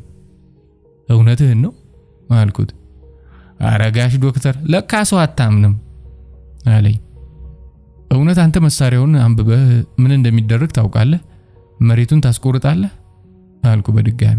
ወርዋ እሱ እኮ 4 ነው የሰራሁት፣ ተዚያ ወዲህ ያለውን እኮ እኔ ነኝ የሰራሁት አለኝ። እውነትህን ነው አልኩት ደግሜ። ታላመንህኝ አለና ተፈለክ ቻል ይምጣና ሞክረኝ አለ። ለማመንም ላለማመንም ተቸገርኩ። እጅግ ስሜታዊ ከመሆኔ የተነሳ መኪናዬን አስነስቼ ወደ ባህር ዳር እየበረርኩ ወጣሁ። ገበያ ሄድኩና አዲስ ቱታ ባርኔጣና ከስከስ ጫማ ገዛሁ ለዚሁ ልጅ ከሰማይ ለወረደልኝ መሐንዲስ። በነጋታው መሐንዲሱን እረፍት ሰጠሁኝና ተመልሼ ሄጄ በል እንግዲህ ቀጥሎ ያለውን መሬት አዘጋጅና ሳየኝ አልኩት። ለእርሱ ደግሞ ረዳት ተሰጠው። ችካል ተዘጋጀ። 2 ሰዓት ባልሞላ ጊዜ ውስጥ 1 ሄክታር በቅየሳ መሳሪያው እየተመለከተ እንደሚቆረጠውና እንደሚሞላው ሁሉን አድርጎ ችካሎቹን ቸክሎ ጨረሰ። ቀጠሉና እዚህ ያሉትን ማሽነሪ ኦፕሬተሮች ጠራሁና አሁን እርሱ በሚላችሁና በሚያሳየው መሰረት ያለምንም ማንገራገር የሚቆረጠውን ቁረጡ፣ ሙሉ የሚላችሁን ሙሉ፣ አንድም ማንገራገር የለም ብዬ ትእዛዝ ሰጠሁ። ከስፔናዊው ግሪንሃውስ አቅራቢ ድርጅት ጋር ኮንትራታችን ግሪንሃውሱን ተክሎ ለማስረከብ ጭምር ስለነበረ መሬቱ ከተስተካከለ በኋላ ግሪንሃውሱን የሚያቆሙበት 2 ኬንያውያን ቴክኒሽያን ናቸው። መሬቱን ማስተካከል ግን የኛ ስራ ነው። እነዚህ ቴክኒሽያኖች ይመጡና በራሳቸው መንገድ መሬቱ በትክክል መስተካከሉን ሲያምኑ ግሪንሃውስ ወደ ማቆም ይቀጥላሉ። ችግር ካለበትም ለኔ ሪፖርት ያደርጋሉ። በማግስቱ ኬንያውያኖቹን ወስጄ ማን እንደሰራው ሳልነግር የአዲስ የተዘጋጀ ነው፣ ትክክል መሆኑን ቼክ አድርጉና ተረከቡ አልኳቸው።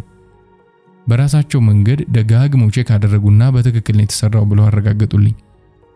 እውነት ለመናገር ማመን አልቻልኩም። ድንገት ተንደርድሬ ሄጄ ያንን ወጣት አቀፍኩት። ያንን መሐንዲስ የለመንኩትን ያህል እንዲያውም ቶሎ እንዲሄድልኝ የሳምንቱን ጊዜ አሳጥሬ በቀናት ውስጥ አሰናበትኩት። ይህ ወጣት መኪና፣ አበል፣ የሞባይል ካርድ አይጠይቅም። የሚጠይቀው በቀን 40 ብር ብቻ እንደ ቀን ሰራተኛ ነበር። ከተወሰኑ የሥራ ቀናት በኋላ ሄጄ አገኘሁትና ምን እንዳደርግለት እንደሚፈልግ ጠየቅኩት። አይ ጋሽ ዶክተር እንዲያው አለና ትንሽ ሲያቅማማ ምንድነው ንገረኛ አትፍራ አልኩት። የፈለገውን አድርግ ቢለኝ ለማድረግ ዝግጁ ነበርኩ። ብቻ እርሱ ደግሞ ልሄድ ነው እንዳይለኝ እንጂ እያልኩ ሲጨነቅ እንዲያው ያመጣህልኝ ቱታና ጫማ አልተመቸኝም እና በቁምጣና በባዶ እግሬ በሰራ ይሻለኝ ነበር አለኝ። ከትብዬ ሳኩና አይቻልም አልኩት። የማን መሐንዲስ በባዶ እግሩ ይሄዳል? ለማንኛውም እርሱ ባይጠይቀኝም የቀን አበሉን ወደ 100 ብር ማሳደጌን ስነግረው ትልቅ ደስታ ሆነለት።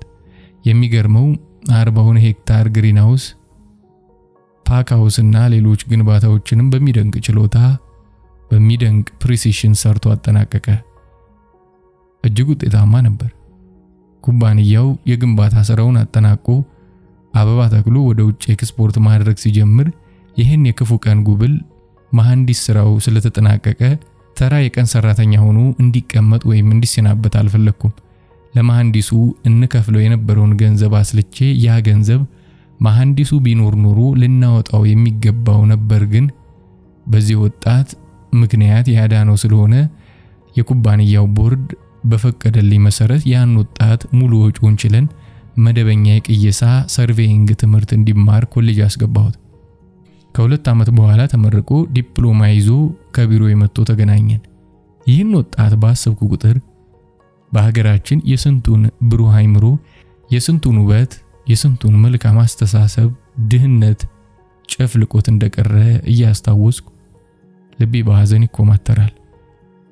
ይህ ወጣት ምንም አይነት ስልጠና ሳይሰጠው ከመሐንዲስ ጋር ስለዋለ ብቻ በልበ በረሃንነት መሐንዲሱን አክሎ መሐንዲሱን መስሎ ውስብስብ የተባለውን ስራ ማጠናቀቁ ምን ያህል የአይምሮ ብርሃን የተሰጠው እንደሆነ መረዳት ይቻላል። ብዙዎች በዚህ ሁኔታ ገጠር ሆነው እረኛ ሆነው ጎዳና ተዳዳሪ ሆነው ባክነው እንደቀሩ መገመት ይቻላል። ይህን ማሰብ ልብ ይሰብራል። ለማንኛውም ልበ ብርሃኑ የወንጀጣው መሐንዲስ አሁን ማረጋገጫ ያለው ባለ ዲፕሎማ መሐንዲስ ሆኗል።